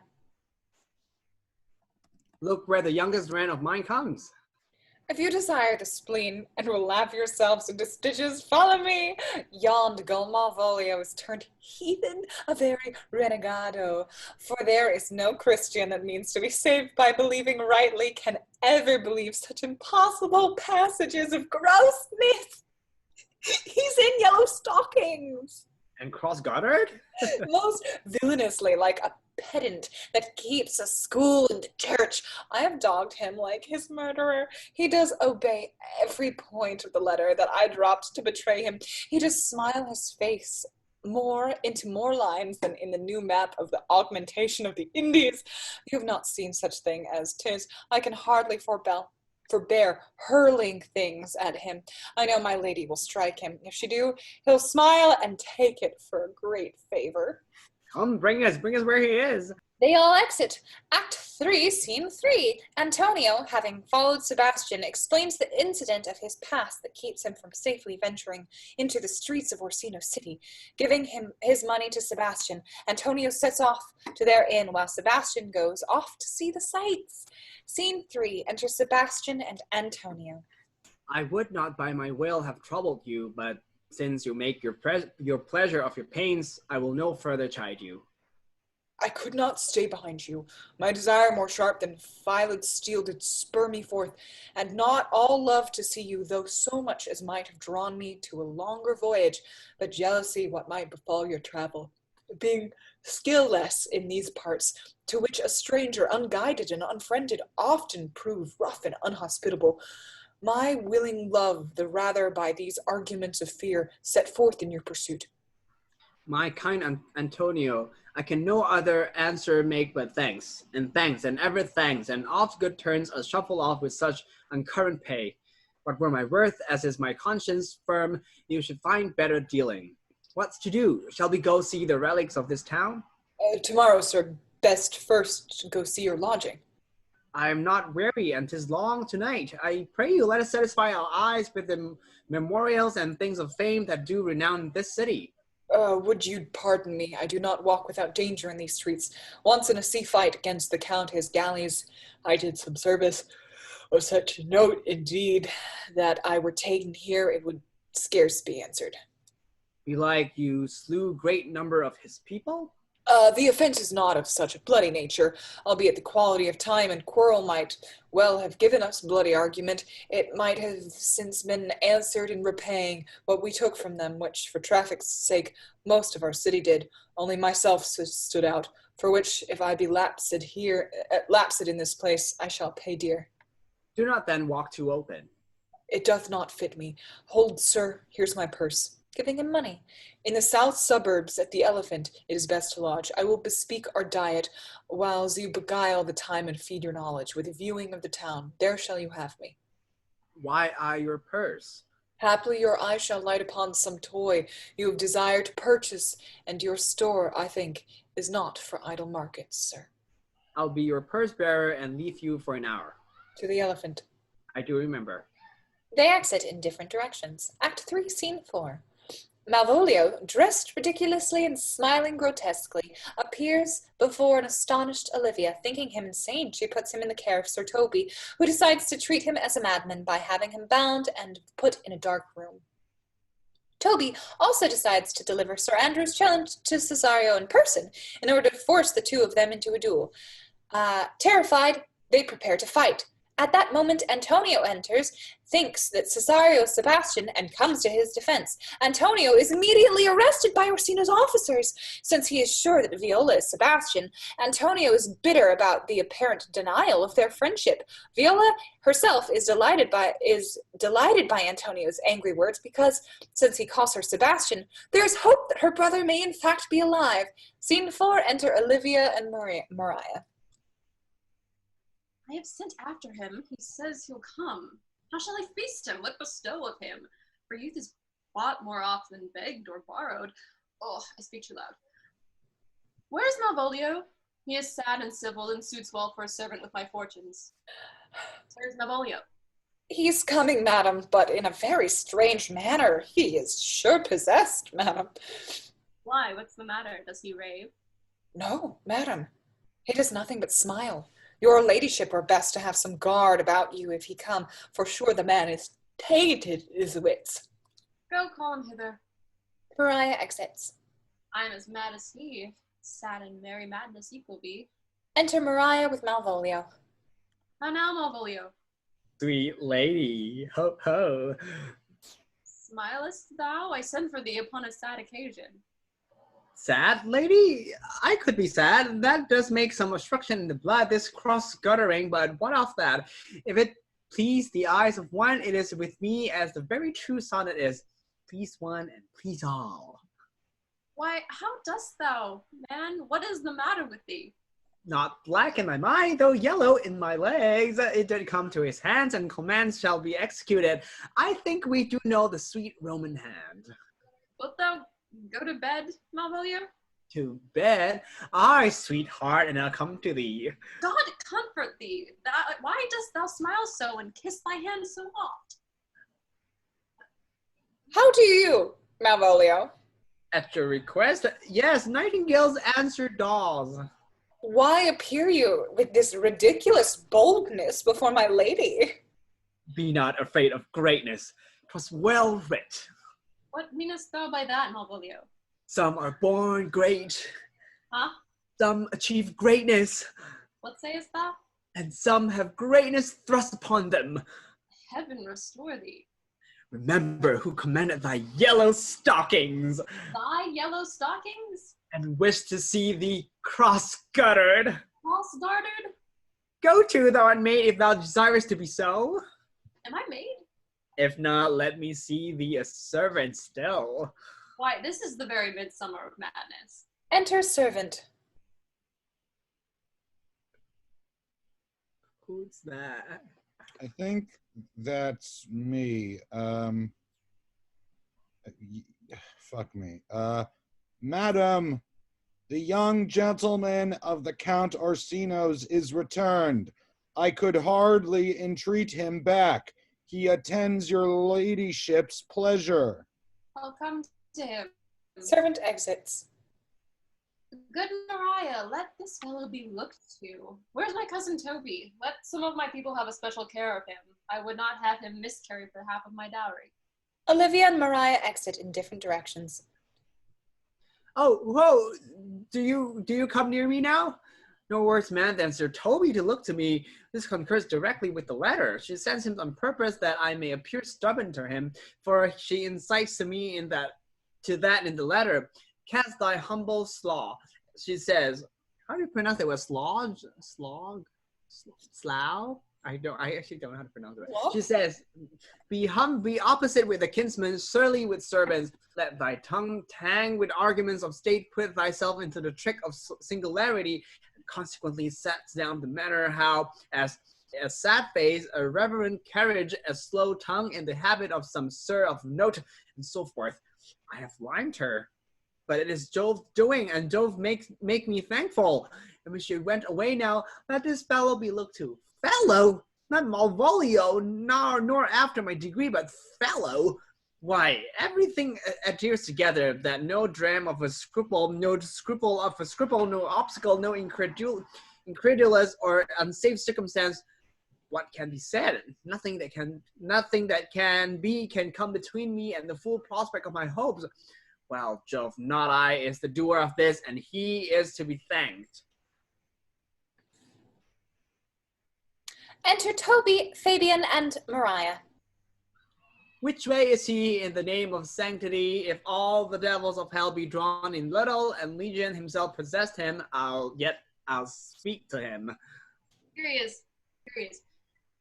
How's it with you, sir? How's it with you, man?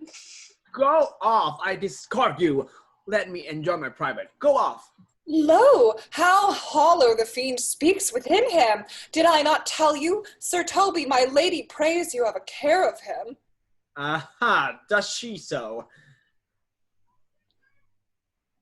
Go to, peace, we must deal gently with him. Let me alone. How do you, Malvolio? How is it with you? What man defied the devil? Consider he's an enemy to mankind. Do you know what you say? La, you, and you speak ill of the devil, how he takes it at heart. Pray God he be not bewitched. Carry his water to the wise woman. Marry, and it shall be done tomorrow morning. If I live, my lady would not lose him for more than I'll say. How now, mistress? Oh, Lord. Prithee, hold thy peace. This is not the way. Do you not see you move him? Let me alone with him. No way but gentleness. Gently. The fiend is rough and will not be roughly used.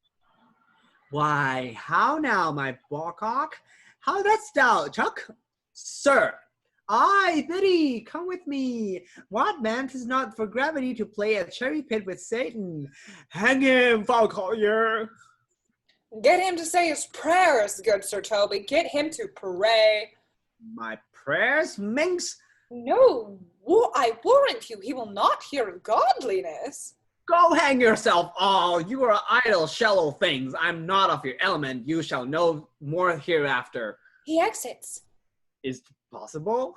If this were played upon a stage now, I could condemn it as an improbable fiction.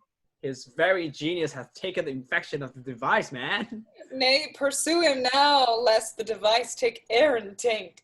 Why, we shall make him mad indeed. The house will be the quieter. Come, we'll have him in a dark room and bound. My niece is already in the belief that he's mad. If we may carry it thus, for our pleasure and his penance, till our very pastime, tired out of breath, prompt us to have mercy on him, at which time we will bring the device to the bar and crown thee for a finder of madmen. But see. Enter Sir Andrew, More matter for a May morning. presenting a paper. Here's the challenge. Read it. I've warrant there's vinegar and pepper in it. Is it so saucy? Aye, is it? I warrant him. Do but read. Give me. He reads, Youth, whatsoever thou art but a scurvy fellow. Good and valiant. Wonder not, nor admire not in thy mind why I do call thee so, but for I will show thee no reason for it. A good note that keeps you from the blow of the law. Thou comest to the lady Olivia, and in my sight she uses thee kindly. But thou liest in thy throat, that is not the matter I challenge thee for. Very brief and to exceeding good sense. Bless. I will waylay thee going home, where if it be thy chance to kill me, thou killest me like a rogue and a villain. Did he keep on the windy side of the law? Good. Fare thee well, and God have mercy upon one of our souls. He may have mercy upon mine, but my hope is better. And so look to thyself, thy friend, as thou usest him, and thy sworn enemy. Andrew Aguecheek. If this letter move him not, his legs cannot. I'll give it him. You may have very fit occasion for it.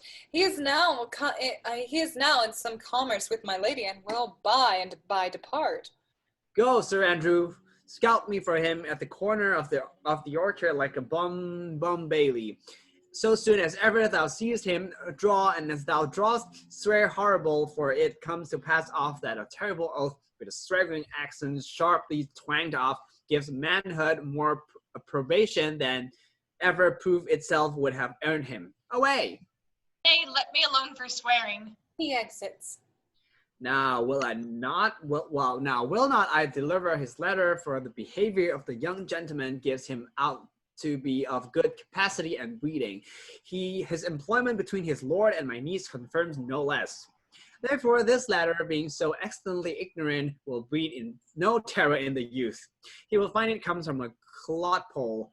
But, sir, I will deliver his challenge by word of mouth, set upon Aguecheek a notable report of valor, and drive the gentleman, as I know his youth will aptly receive it, into a most hideous opinion of his rage, skill, fury, and impetuosity. This will so fright them both that they will kill one another by the look, like cockatrices.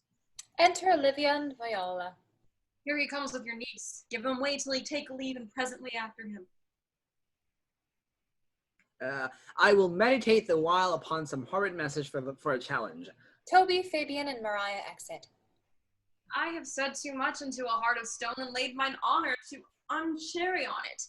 There's something in me that reproves my fault, but such a headstrong, potent fault it is, that it but mocks reproof.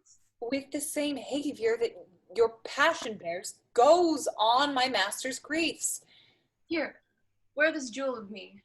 'Tis my picture, refuse it not. It hath no tongue to vex you, and I beseech you come again tomorrow.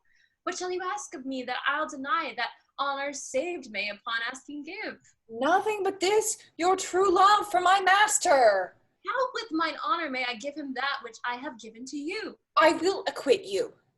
Well, come again tomorrow. Fare thee well. A fiend like thee might bear my soul to hell. She exits. Enter Toby and Fabian. Gentlemen, God save thee. And you, sir. That defense thou hast betake thee to it. Of what nature the wrongs are thou hast done to him, I know not, but thy interceptor, full of despite, bloody as the hunter, attends thee at the orchard end. Dismount thy tuck, be here in thy preparation, for thy assailant is quick, skillful, and deadly. You mistake, sir. I am sure no man hath any quarrel to me. My remembrance is very free and clear from any image of offense done to any man. You'll find otherwise, I assure you. Therefore, if you hold your life at any price, betake you to your guard, and for your opposite have in him what youth, strength, skill, and wrath can furnish man withal. I pray you, sir, what is he? He is knight dubbed with unhatched rapier on carpet consideration, but he is a devil in private brawl. Souls and bodies hath he divorced 3, and his incensement at this moment is so implacable that satisfaction can be none but by pangs of death and sepulchre. Hobnob is his word, give it or take it. I will return again into the house and start some contact with the lady. I am no fighter. I have heard of some kind of men that put quarrels purposely on others to taste their valor. Belike this is a man of that quirk. Sir, no. His indignation derives itself out of a very competent injury. Therefore, get you on and give him his desire. Back you shall not to the house unless you undertake that with me, which with as much safety you might answer him. Therefore, on, or strip your sword, stark naked, or for metal you must, that's certain, or for swear to wear iron about you. This is as uncivil as strange. I beseech you, I do me this courteous office as to know of the knight what my offense to him is. It is something of my negligence, nothing of my purpose. I will do so. Senor Fabian, stay you by this gentleman till my return. Toby exits. Pray you, sir, do you know of this matter? I know the knight is incensed against you, even to a moral arbitrament, but nothing of the circumstance more. I beseech you, what manner of man is he? Nothing of that wonderful promise to read him by his form, as you are like to find him in the proof of his valor. He is indeed, sir, the most skillful, bloody, and fatal opposite that you could possibly have found in any part of Illyria. Will you walk towards him? I'll make your peace with him if I can. I shall be much bound to you for it. I am one that had rather go with Sir Priest than Sir Knight. I care not who knows so much of my mettle. They exit. Enter Toby and Andrew. Why, man, he is a very devil. I have not seen such a farragle. I had a pass with him, rapier, scabbard, and all, and he gives me the stuck in with such a mortal motion that it is inevitable. And on the answer, he pays you as surely as your feet hits the ground they step on. They say he has been fencer to the Sophie. Pox on it. I'll not meddle with him. Aye, but he will not now be pacified. Fabian can scarce hold him yonder. Plague on it. And though he had been valiant and so cunning in fence, I'd have seen him damned ere I'd have challenged him. Let him let the matter slip, and I'll give him my horse, Grey Capulet. I'll make the motion. Stand here and make a good show on it. This shall end without the perdition of souls. Mary, I'll ride your horse as well as I ride you. Enter Fabian and Viola. Toby crosses to meet them. I have his horse to take up the quarrel. I have persuaded him to use the devil. He is as horribly conceited of him and pants and looks pale as if a bear were at his heels. There is no remedy, sir. He will fight with you for oath's sake. Mary, he hath better bethought him of his quarrel, and he finds that now scarce to be worth talking of. Therefore draw for the supportance of his vow. He protests he will not hurt you. Pray God defend me. A little thing would make me tell them how much I lack of a man. Give ground if you see him furious. Toby crosses to Andrew. Come, Sir Andrew, there's no remedy. The gentleman will, for his honour's sake, have one bout with you. He cannot by the duel avoid it, but he has promised me, as he is a gentleman and a soldier, he will not hurt you. Come on, to it. Drawing a sword. Pray God he keeps his oath. Drawing her sword. I do assure you 'tis against my will. Enter Antonio. Put up your sword. Wait, not me, sorry. Put up your sword. If this young gentleman have done offense, I take the fault on me. If you offend him, I for him defy you. You, sir? Why, what are you? Drawing his sword. One, sir, that for his love dares yet do more than you have heard him brag to you he will. Nay, if you be an undertaker, I am for you. Enter officers. Oh, good Sir Toby, hold! Here comes the officers. I'll be with you anon. Pray, sir, put up your sword, if you please. Marry will I, sir, and for that I promise you I'll be as good as my word. He will bear you easily, and reigns well. This is the man.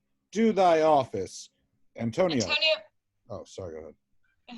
Antonio, I arrest thee at the suit of Count Orsino. You do mistake me, sir. No, sir, no jot.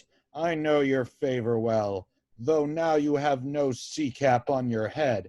Take him away. He knows I know him well. I must obey. This comes with seeking you, but there's no remedy. I shall answer it. What will you do now? My necessity makes me ask you for my purse. It grieves me much more that I cannot do for you than what befalls myself. You stand amazed, but be of comfort. Come, sir, away.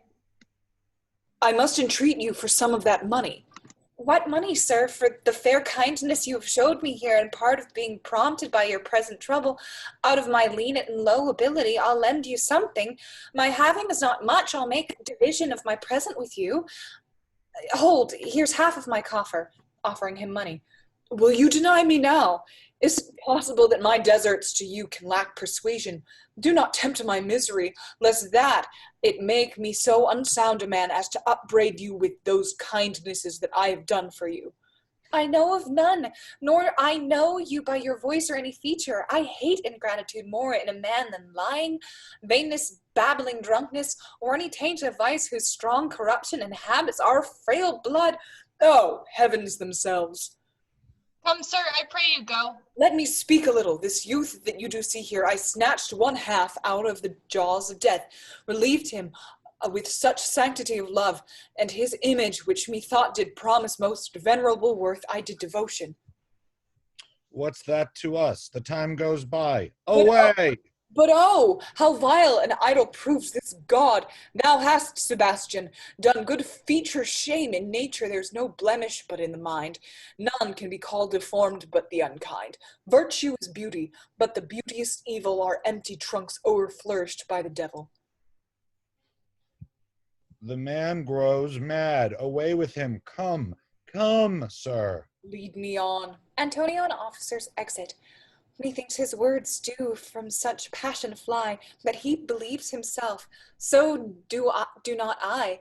Prove true, imagination, oh, prove true, that I, dear brother, be now taken for you. Come hither, knight, come hither. Fabian will whisper over a couplet or two of most sage saws. Toby, Fabian, and Andrew move aside. He needs Sebastian. My brother I know, yet living in my glass. Even such and so in favor was my brother, and he went. Still in this fashion, color, ornament, for him I imitate. Oh, if it prove tempests are kind, and salt waves fresh in love. She exits. A very dishonest, paltry boy, and a more coward than a coward than a hare. His dishonesty appears in leaving his friend here in necessity and denying him for his courtship. Asked Fabian. A coward, almost devout coward, religious. Lid, I'll after him again and beat him. Do cuff him soundly, but never draw thy sword. And I do not. Come, let's see the event. I dare lay any money, 'twill be nothing yet. They exit. Act 4, Scene 1. Loads. The fool encounters Sebastian, whom he mistakes for Cesario. When Sir Andrew and Sir Toby attack Sebastian, the fool fetches Olivia, who again declares her love, this time to a delighted Sebastian. Scene 1. Enter Sebastian and Fest the fool. All right. Will you make me believe that I am not sent for you? Go to, thou art a foolish fellow. Let me be clear of thee. Well, head out. If faith, no. I do not know you, nor I am not sent to you by my lady to bid you come speak with her, nor your name is not Master Cesario, nor this is not my nose neither. Nothing that is so. I pray thee, vent thy folly somewhere else. Thou knowest not me. Vent my folly? He has heard that word of some great man and now applies it to a fool. Vent my folly. I am afraid this great lubber the world will prove a cockney. I prithee now, ungird thy strangeness, and tell me what I shall vent to my lady. Shall I vent to her that thou art coming? I pray thee, foolish Greek, depart from me. There's money for thee. Giving money. If you tarry longer, I'll give worse payment. By my troth, thou hast an open hand. These wise men that give fools money get themselves a good report. After 14 years' purchase. Enter Andrew, Toby, and Fabian.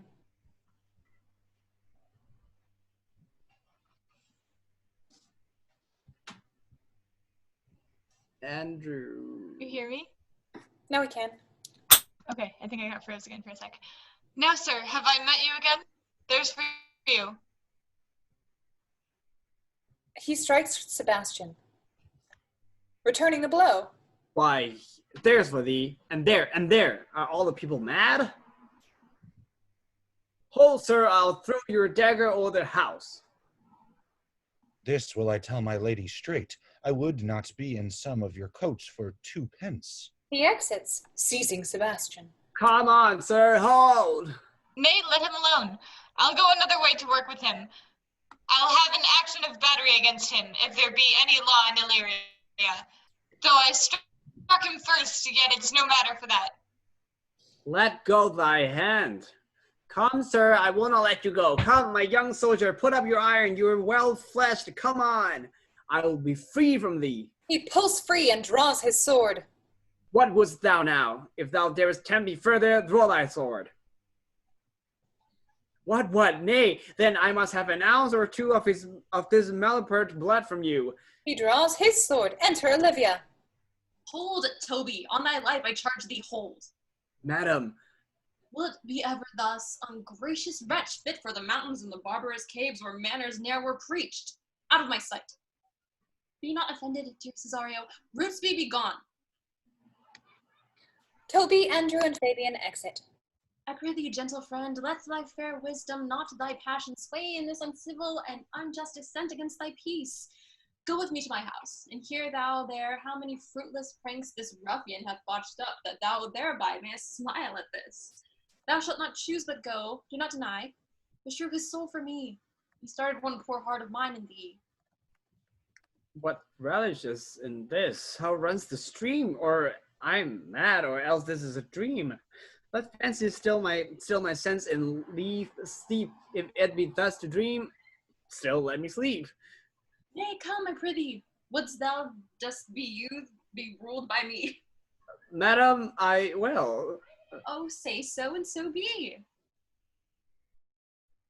They exit. Act 4, Scene 2.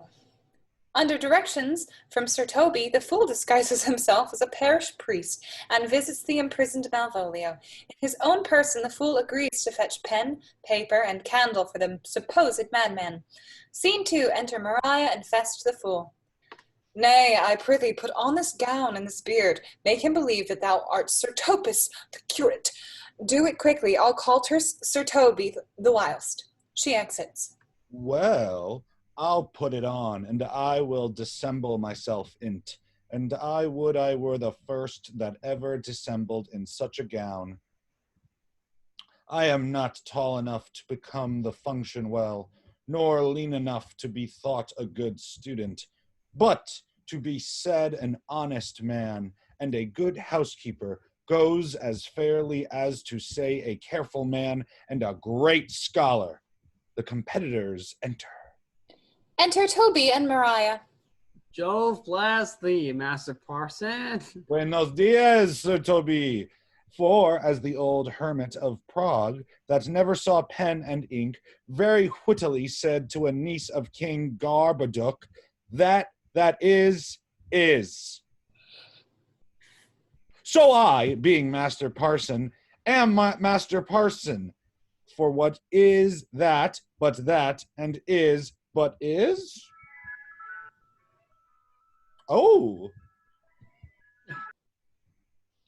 Do they just have 9 p.m. ice cream time? It always comes now, I don't know why. To him, Sir Topus. This guy's got his voice. What ho? What ho, I say, peace in this prison. The knave counterfeits well, a good knave. Malvolio within. Who calls there? Sir Topus, the curate, who comes to visit Malvolio the lunatic. Sir Topus. Good Sir Topus, go to my lady. Out! Hyperbolical fiend, how vexest thou this man? Talkest thou nothing but of ladies? Well said, Master Parson. Sir Topus, never was man thus wronged. Good Sir Topus, do not think I am mad. They have laid me here in hideous darkness. By thou dishonest Satan, I call thee by the most modest terms, for I am one of those gentle ones that will use the devil himself with courtesy. Sayest thou that house is dark? As hell, Sir Topus. Why, it hath bay windows transparent as barricadoes, and the clerestories toward the south-north are as lustrous as ebony. And yet complainest thou of obstruction? I am not mad, Sir Topaz. I say to you, this house is dark. Madman thou erst! I say there is no darkness but ignorance, in which thou art more puzzled than the Egyptians in their fog. I say this house is as dark as ignorance, though ignorance were as dark as hell. And I say there was never man thus abused. I am no more mad than you are. Make the trial of it in any constant question. What is the opinion of Pythagoras concerning wildfowl? That the soul of our grandam may haply inhabit a bird. What thinkest thou of his opinion? I think nobly of the soul, and no way approve his opinion. Fare thee well, remain thou still in darkness. Thou shalt hold the opinion of Pythagoras ere I will allow of thy wits, and fear to kill a woodcock, lest thou dispossesses the soul of thy grandam. Fare thee well. Sir Thomas! Sir Thomas! My most exquisite Sir Topaz. Hey, I am for all waters. Thou mightst have done this without thy beard and gown. He sees thee not. To him in thine own voice, and bring me word how thou findest him. We were well rid of this knavery. If he may be conveniently delivered, I would hear, for I am now so far in offense with my niece that I cannot purse with any safety in this port,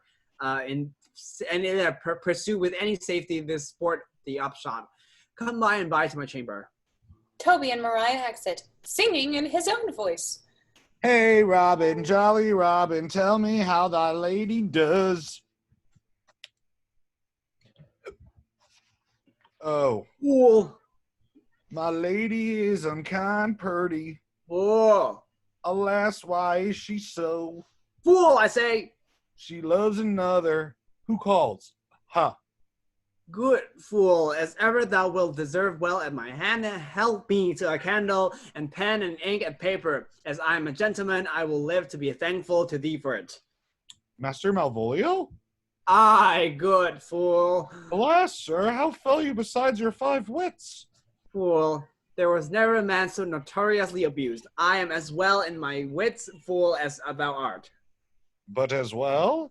Then you are mad indeed, if you be no better in your wits than a fool. They have here propertied me, keep me in darkness, send ministers to me, asses, and do all they can to face me out of my wits. Vice you what you say, the minister is here. Malvolio, thy wits the heavens restore. Endeavor thyself to sleep, and leave thy vain babble. Sir Topaz. Maintain no words with him, good fellow. Who, I, sir? Not I, sir. Goodbye you, good Sir Topaz. Marry, amen. I will, sir, I will. Fool, I say. Alas, sir, be patient. What say you, sir? I am shent for speaking to you. Good fool, help me to some light and some paper. I tell thee, I am as well in my wits as any man in Illyria. Well a day that you were, sir. By this hand, I am. Good fool, some ink, paper, and light, and convey what I will set down to my lady. It shall advantage thee more than ever the bearing of letter did. I will help you to't, but tell me true. Are you not mad indeed, or do you but counterfeit? Believe me, I am not, I tell thee true. Nay, I'll ne'er believe a madman till I see his brains. I will fetch you light and paper and ink. Fool, I will quit it in the highest degree. I prithee be gone. I am gone, sir, and anon, sir, I'll be with you again. In a trice, like to the old vice, your need to sustain, who with dagger of lath in his range and his wrath cries aha to the devil. Like a mad lad, pare thy nails, dad. Adieu, goodman devil. He exits Act 4, Scene 3. While Sebastian is sure that neither he nor Olivia is insane, he is amazed by the wonder of his new situation. When Olivia asks him to enter into a formal betrothal with her, he readily agrees. Scene 3, enter Sebastian. This is the heir. That is the glorious son. This pearl she gave me I do filt and seed. And though this wonder that enwraps me thus, yet does not madness. Where's Antonio then? I could not find him at the elephant. Yet there he was, and there I found this credit, and that he did range the town to seek me out. His counsel now might do me golden service. For though my soul disputes well with my sense that this may be some error, but no madness, yet does this accident and flood of fortune so far exceed all instance, all discourse, that I am ready to distrust mine eyes and wrangle with my reason that persuades me to any other trust that but that I am mad, or else the lady's mad. Yet if 'twere so, she could not sway her house, command her followers, take and give back affairs and in their dispatch with such a smooth, discreet, and stable bearing as I perceive she does. There's something in that is deceivable, but here the lady comes. Enter Olivia and a priest. Blame not this haste of mine. If you mean well, now go with me and with this holy man into the chantry by. There, before him and underneath that consecrated roof, plight me the full assurance of your faith, that my most jealous and too doubtful soul may live at peace. You shall conceal it, whiles you are willing it shall come to know. That what time we will our celebration keep according to my birth. What do you say? I'll follow this good man and go with you, and having sworn truth, ever will be true. Then lead the way, good father, and heavens so shine that they may fairly note this act of mine. They exit Act 5, Scene 1. Orsino, oh, this is a long boy. Orsino, at Olivia's estate, sends the fool to bring Olivia to him. Antonio is brought in by the officers, and he tells the incredulous Orsino about Cesario's treacherous behavior. At Olivia's entrance, Orsino expresses his anger that Cesario has become Olivia's darling. Cesario, expressions of love to Orsino lead Olivia to send for the Holy Father, who confirms Olivia's claim that she is formally betrothed to Cesario. Sir Andrew and Sir Toby enter with bloody heads, which they blame on Cesario. Sebastian's entry at this moment untangles a series of knots. Sebastian addresses Olivia with love, greets Antonio warmly, and recognizes Cesario as the image of himself. When Cesario admits to being Sebastian's sister, Viola, Orsino asks Viola to become his wife. On the day that Sebastian marries Olivia, Viola will marry Orsino. Scene 1. Enter Fest the Fool and Fabian. Now as thou lovest me, let me see his letter. Shit. There you are. Good Master Fabian, grant me another request. Anything. Do not desire to see this letter. This is to give a dog, and in recompense desire my dog again. Enter Orsino, Viola, and Curio and Lords. Belong you to the Lady Olivia, friends? Aye, sir, we are some of her trappings. I know thee well. How dost thou, my good fellow? Truly, sir, the better for my foes and the worse for my friends. Just the contrary, the better for thy friends. No, sir, the worse. How can that be? Marry, sir, they praise me and make an ass of me. Now my foes tell me plainly I am an ass. So that by my foes, sir, I profit in the knowledge of myself, and by my friends I am abused. So that, conclusions to be as kisses, if your 4 negatives make your 2 affirmatives, why then the worse for my friends and the better for my foes. Why, this is excellent. By my troth, sir, no, though it please you to be one of my friends. Giving a coin. Thou shalt not be the worse for me. There's gold. But that it would be double dealing, sir. I would you could make it another. Oh, you give me ill counsel. Put your grace in your pocket, sir, for this once, and let your flesh and blood obey it. Well, I I will be so much a sinner to be a gold dealer. There's another. He gives a coin. Primo secundo tertio is a good play, and the old saying is, the third pays for all. The triplex, sir, is a good tripping measure, or the bells of Saint Bennet, sir, may put you in mind. 1, 2, 3. You can fool no more money out of me at this throw. If you will let your lady know I am here to speak with her and bring her along with you, it may awake my bounty further. Marry, sir, lullaby to your bounty till I come again. I go, sir, but I would not have you to think that my desire of having is the sin of covetousness. But, as you say, sir, let your bounty take a nap. I will awake it anon. He exits. Enter Antonio and officers. Here comes the man, sir, that did rescue me.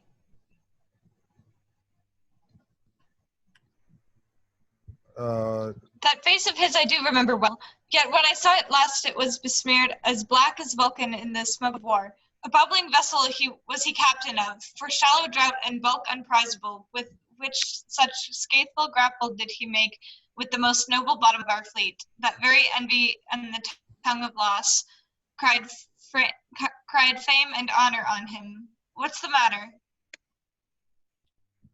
Orsino, this is that Antonio that took the phoenix and her fraught from Candy, and this is he that did the tiger board when your young nephew Titus lost his leg. Here in the streets, desperate of shame and state, in private brabble did we apprehend him. He did me kindness, sir, drew on my side, but in conclusion put strange speech upon me. I know not what 'twas but distraction. Notable pirate, thou saltwater thief, what foolish boldness brought thee to their mercies, whom thou, in terms so bloody and so dear, hast made thine enemies? Orsino, noble lord, be pleased that I shake off these names you give me. Antonio never yet was thief or pirate, though I confess on base and ground enough Orsino's enemy. A witchcraft drew me hither. That most ingrateful boy there by your side from the rude seas, enraged and foamy mouth I did redeem, and rack past hope he was. His life I gave him, and did thereto add my love with retention and restraint. All in his dedication. For his sake I did expose myself, pure for his love, in the danger of this adverse town. Drew to defend him, and when he was beset, where, being apprehended, his false cunning, not meaning to partake with me in danger, taught him to face me out of his acquaintance, and grew a 20 years removed thing, while one would wink deny me my own purse, which I had recommended to his use not half an hour before. How can this be? When came he to this town? Today, my lord, and for 3 months before. No interim, not a minute vacancy, both day and night we did keep company. Enter Olivia and attendants. Here comes the countess. Now heaven walks on earth. But for thee, fellow, thy words are madness. 3 months this youth hath tended upon me, but more of that anon. To an officer. Take him aside. What would my lord but he that he may not have, wherein Olivia may seem serviceable? Cesaria, you do not keep your promise with me. Madam? Gracious Olivia. What do you say, Cesario, good my lord? My lord would speak, my duty hushes me. If it be aught to the old tune, my lord, it is as fat and fulsome to mine ear as howling after music. Still so cruel? Still so constant, lord?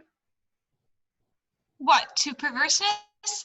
You uncivil lady, to whose ingrate and unauspicious altars my soul the faithfulest offerings have breathed out, that e'er devotion tendered, what shall I do? Even when it please my lord, that shall become him.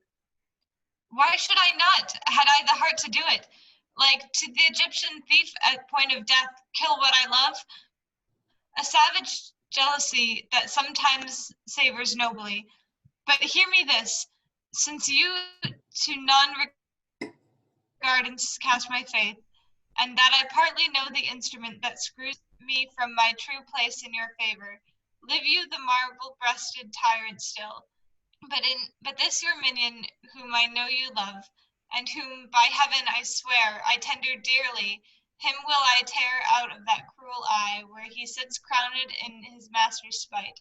Come, boy, with me. My thoughts are ripe in mischief. I'll sacrifice the lamb that I do love to spite a raven's heart within a dove. And I, most jocund, apt and willingly to you do rest 1,000 deaths would die. Where goes Cesario?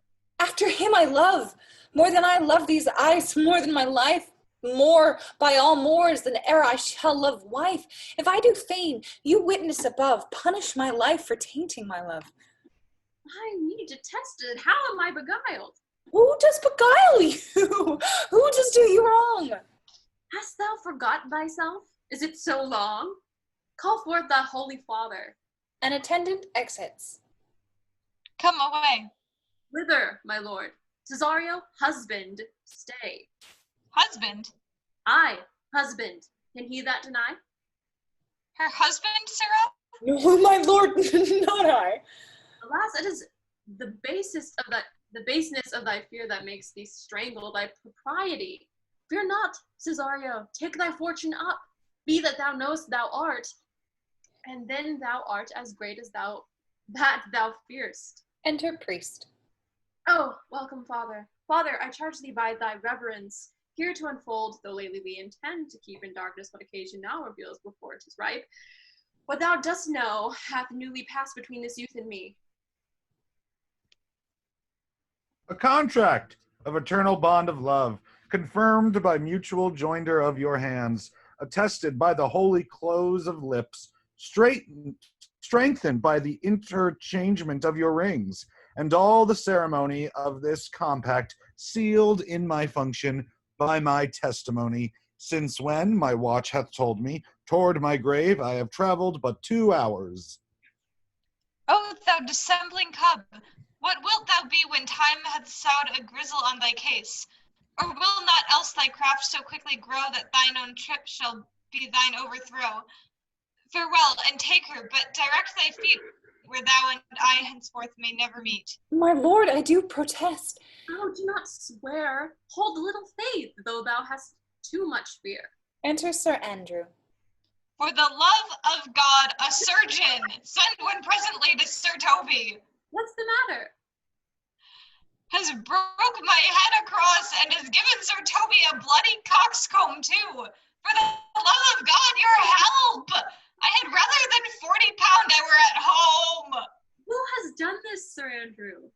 The Count's gentleman, one Cesario. We took him for a coward, but he's the very devil incarnate. My gentleman, Cesario? Odds lifelings, here he is. You broke my head for nothing, and that I did, I was set on to do it by Sir Toby.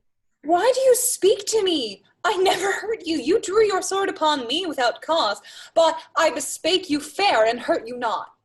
If a bloody coxcomb be a hurt, you have hurt me. I think you said nothing by a bloody coxcomb. Enter Toby and Fest the fool. Here comes Sir Toby halting. You shall hear more, but if he had not been in drink, he would have tickled you other gates than he did. How now, gentlemen? How is it with you? That's all one has heard me, and there's the end on son. Does he dick surgeon son? Oh, he's drunk, Sir Toby, an hour agone. His eyes were set at 8 in the morning. Then he's a rogue and a passy measures Pevin. I hate a drunken rogue. Away with him. Who hath made this havoc with them? I'll help you, Sir Toby, because we'll be dressed together. Will you help? An ass head, a coxcomb, a knave, a thin-faced knave, a gull? Let him to bed, and let his hurt be looked to. Toby, Andrew, Fool, and Fabian exit. Enter Sebastian.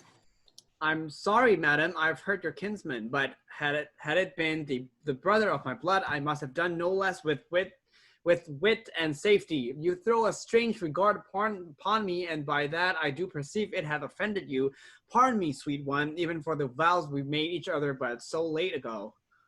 One face, one voice, one habit, and 2 persons. A natural perspective that is and is not. Antonio! Oh, my dear Antonio! How have the hours racked and tortured me since I lost thee? Sebastian, are you? Fearest thou that, Antonio? How have you made division of yourself? An apple cleft in two is not more twin than these two creatures. Which is Sebastian? Most wonderful. Do I stand there? I never had a brother, nor can there be that deity in my nature of here and everywhere. I had a sister whom the blind waves and surges have devoured. Of charity, what kin are you to me? What countryman? What name? What parentage? Of Messaline. Sebastian was my father, such as Sebastian was my brother too. So when he suited to his watery tomb, if spirits can assume both form and suit, you come to fright us. A spirit I am indeed, but am in that dimension grossly clad which from the womb I did participate. Were you a woman, as the rest goes, even I should my tears fall upon your cheek and say, thrice welcome, drowned Viola? My father had a mole upon his brow, And so had mine. and died that day when Viola from her birth had numbered 13 years. Oh, the record is lively in my soul. He finished indeed his mortal act that day that made my sister 13 years. If nothing lets to make us happy both, by this my masculine usurped attire, do not embrace me till each circumstance of place, time, fortune do cohere and jump, that I am Viola, to which confirm I'll bring you to a captain in this town, where lie my maiden weeds, by whose gentle help I was preserved to serve this noble count. All the occurrence of my fortune since hath been between this lady and this lord. So comes it, lady, you have been mistook. But nature to her bias drew in that. You would have been contracted to a maid, nor are you therein by my life deceived. You are betrothed both to a maid and man. Be not amazed, right noble is his blood. If this be so, as yet the glass seems true, I shall have share in this most happy wreck. Boy, thou hast said to me 1,000 times thou never shouldst love woman like to me. And all those sayings will I overswear, and all those swearings keep as true in soul as doth orbit continent in fire that severs day from night. Give me thy hand, and let me see thee in thy woman's weeds. The captain that did bring me first on shore hath my maiden's garments. He, upon some action, is now in durance at Malvolio's suit, a gentleman and follower of my lady's. He shall enlarge him. Enter Fest the fool with a letter, and Fabian. Fetch Malvolio hither, and yet alas now I remember me. They say, poor gentleman, he's much distract. A most extracting frenzy of mine own from my remembrance clearly banished his. How does he, sirrah? Truly, madam, he holds Beelzebub at the staves, and as well as a man in his case may do, has here writ a letter to you. I should have given to you today morning, but as a madman's epistles are no gospels, so it skills not much when they are delivered. Open it and read it. Look then to be well edified when the fool delivers the madman. By the Lord madman. How now art thou mad? No, madam, I do but read madness, and your ladyship will have it as it ought to be. You must allow vox.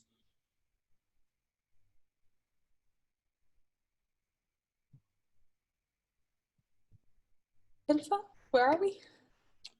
Third Ah! Here we go. Oh, therefore prevent my princess and give you? It's you, Haley. Oh, okay. Read it, you, sirrah. Wait. By the Lord, madam, you wrong me, and the world shall know it. That you have put me into darkness and given your drunken cousin rule over me, yet have I the benefit of my senses as well as your ladyship. I have your own letter that induced me to the semblance I put on, with the which I doubt not but to do myself much right or you much shame. Think of me as you please. I leave my duty a little unthought of, and speak out of my injury. The madly used Malvolio. Did he write this? Aye, madam. This savors not much of distraction. See him delivered, Fabian. Bring him hither. Fabian exits. My lord, so please you, these things further thought on. These things that further thought on, to think me as well a sister as a wife, one day shall crown the alliance on it. So please you, here at my house and at my proper cost. Madam, I am most apt to embrace your offer. Your master quits you, and for your service done him so much against the metal of your sex, so far beneath your soft and tender breeding, and since you called me master for so long, here is my hand. You shall from this time be your master's mistress. A sister, you are she. Enter Malvolio and Fabian. Is this the madman? I, my lord, the same. How now, Malvolio? Madam, you have done me wrong, notorious wrong. Have I, Malvolio? No. Handing her a paper. Lady, you have. Pray you peruse that letter. You must not now deny it is your hand. Write from it if you can, in hand or phrase, or say it is not your seal nor not your invention. You can say none of this. Well, granted then, and tell me in modesty of honor why you have given me such clear lights of favor. Bade me come smiling and cross-guarded to you and put on yellow stockings and to frown upon Sir Toby and the lighter people, and acting this in an obedient hope, why have you suffered me to be imprisoned, kept in a dark house, visited by the priest, and made the most notorious geck and gull that ever invention played on? Tell me why. Alas, Malvolio, this is not my writing, though I confess much like the character. But out of question 'tis Mariah's hand, and now I do bethink me, it was she first told me thou wast mad, then camest in smiling, and in such forms which here were presupposed upon thee in the letter. Prithee, be content. This practice hath most shrewdly passed upon thee. But when we know the grounds and authors of it, thou shalt be both the plaintiff and the judge of thine own cause. Good madam, hear me speak. And let no quarrel nor no brawl to come taint the condition of this present hour, which I have wondered at. In hope it shall not. Most freely I confess myself and Toby set this device against Malvolio here. Upon some stubborn and uncourteous parts we have conceived against him. Maria writ the letter at Sir Toby's great importance, in recompense whereof he hath married her. How with a sportful malice it was followed may rather pluck on laughter than revenge, if that the injuries be justly weighed that have on both sides passed. Alas, poor fool, how have they baffled thee?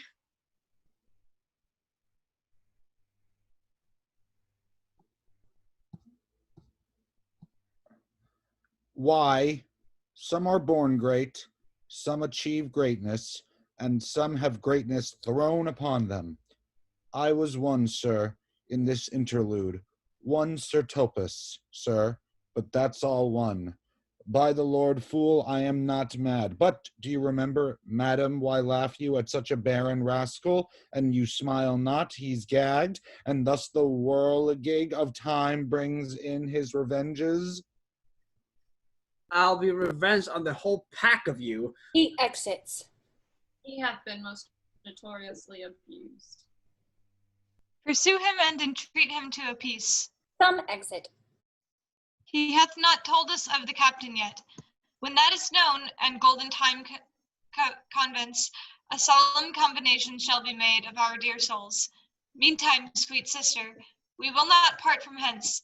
Cesario, come, for so you shall be while you are a man, but when in other habits you are seen, Orsino's mistress and his fancy's queen.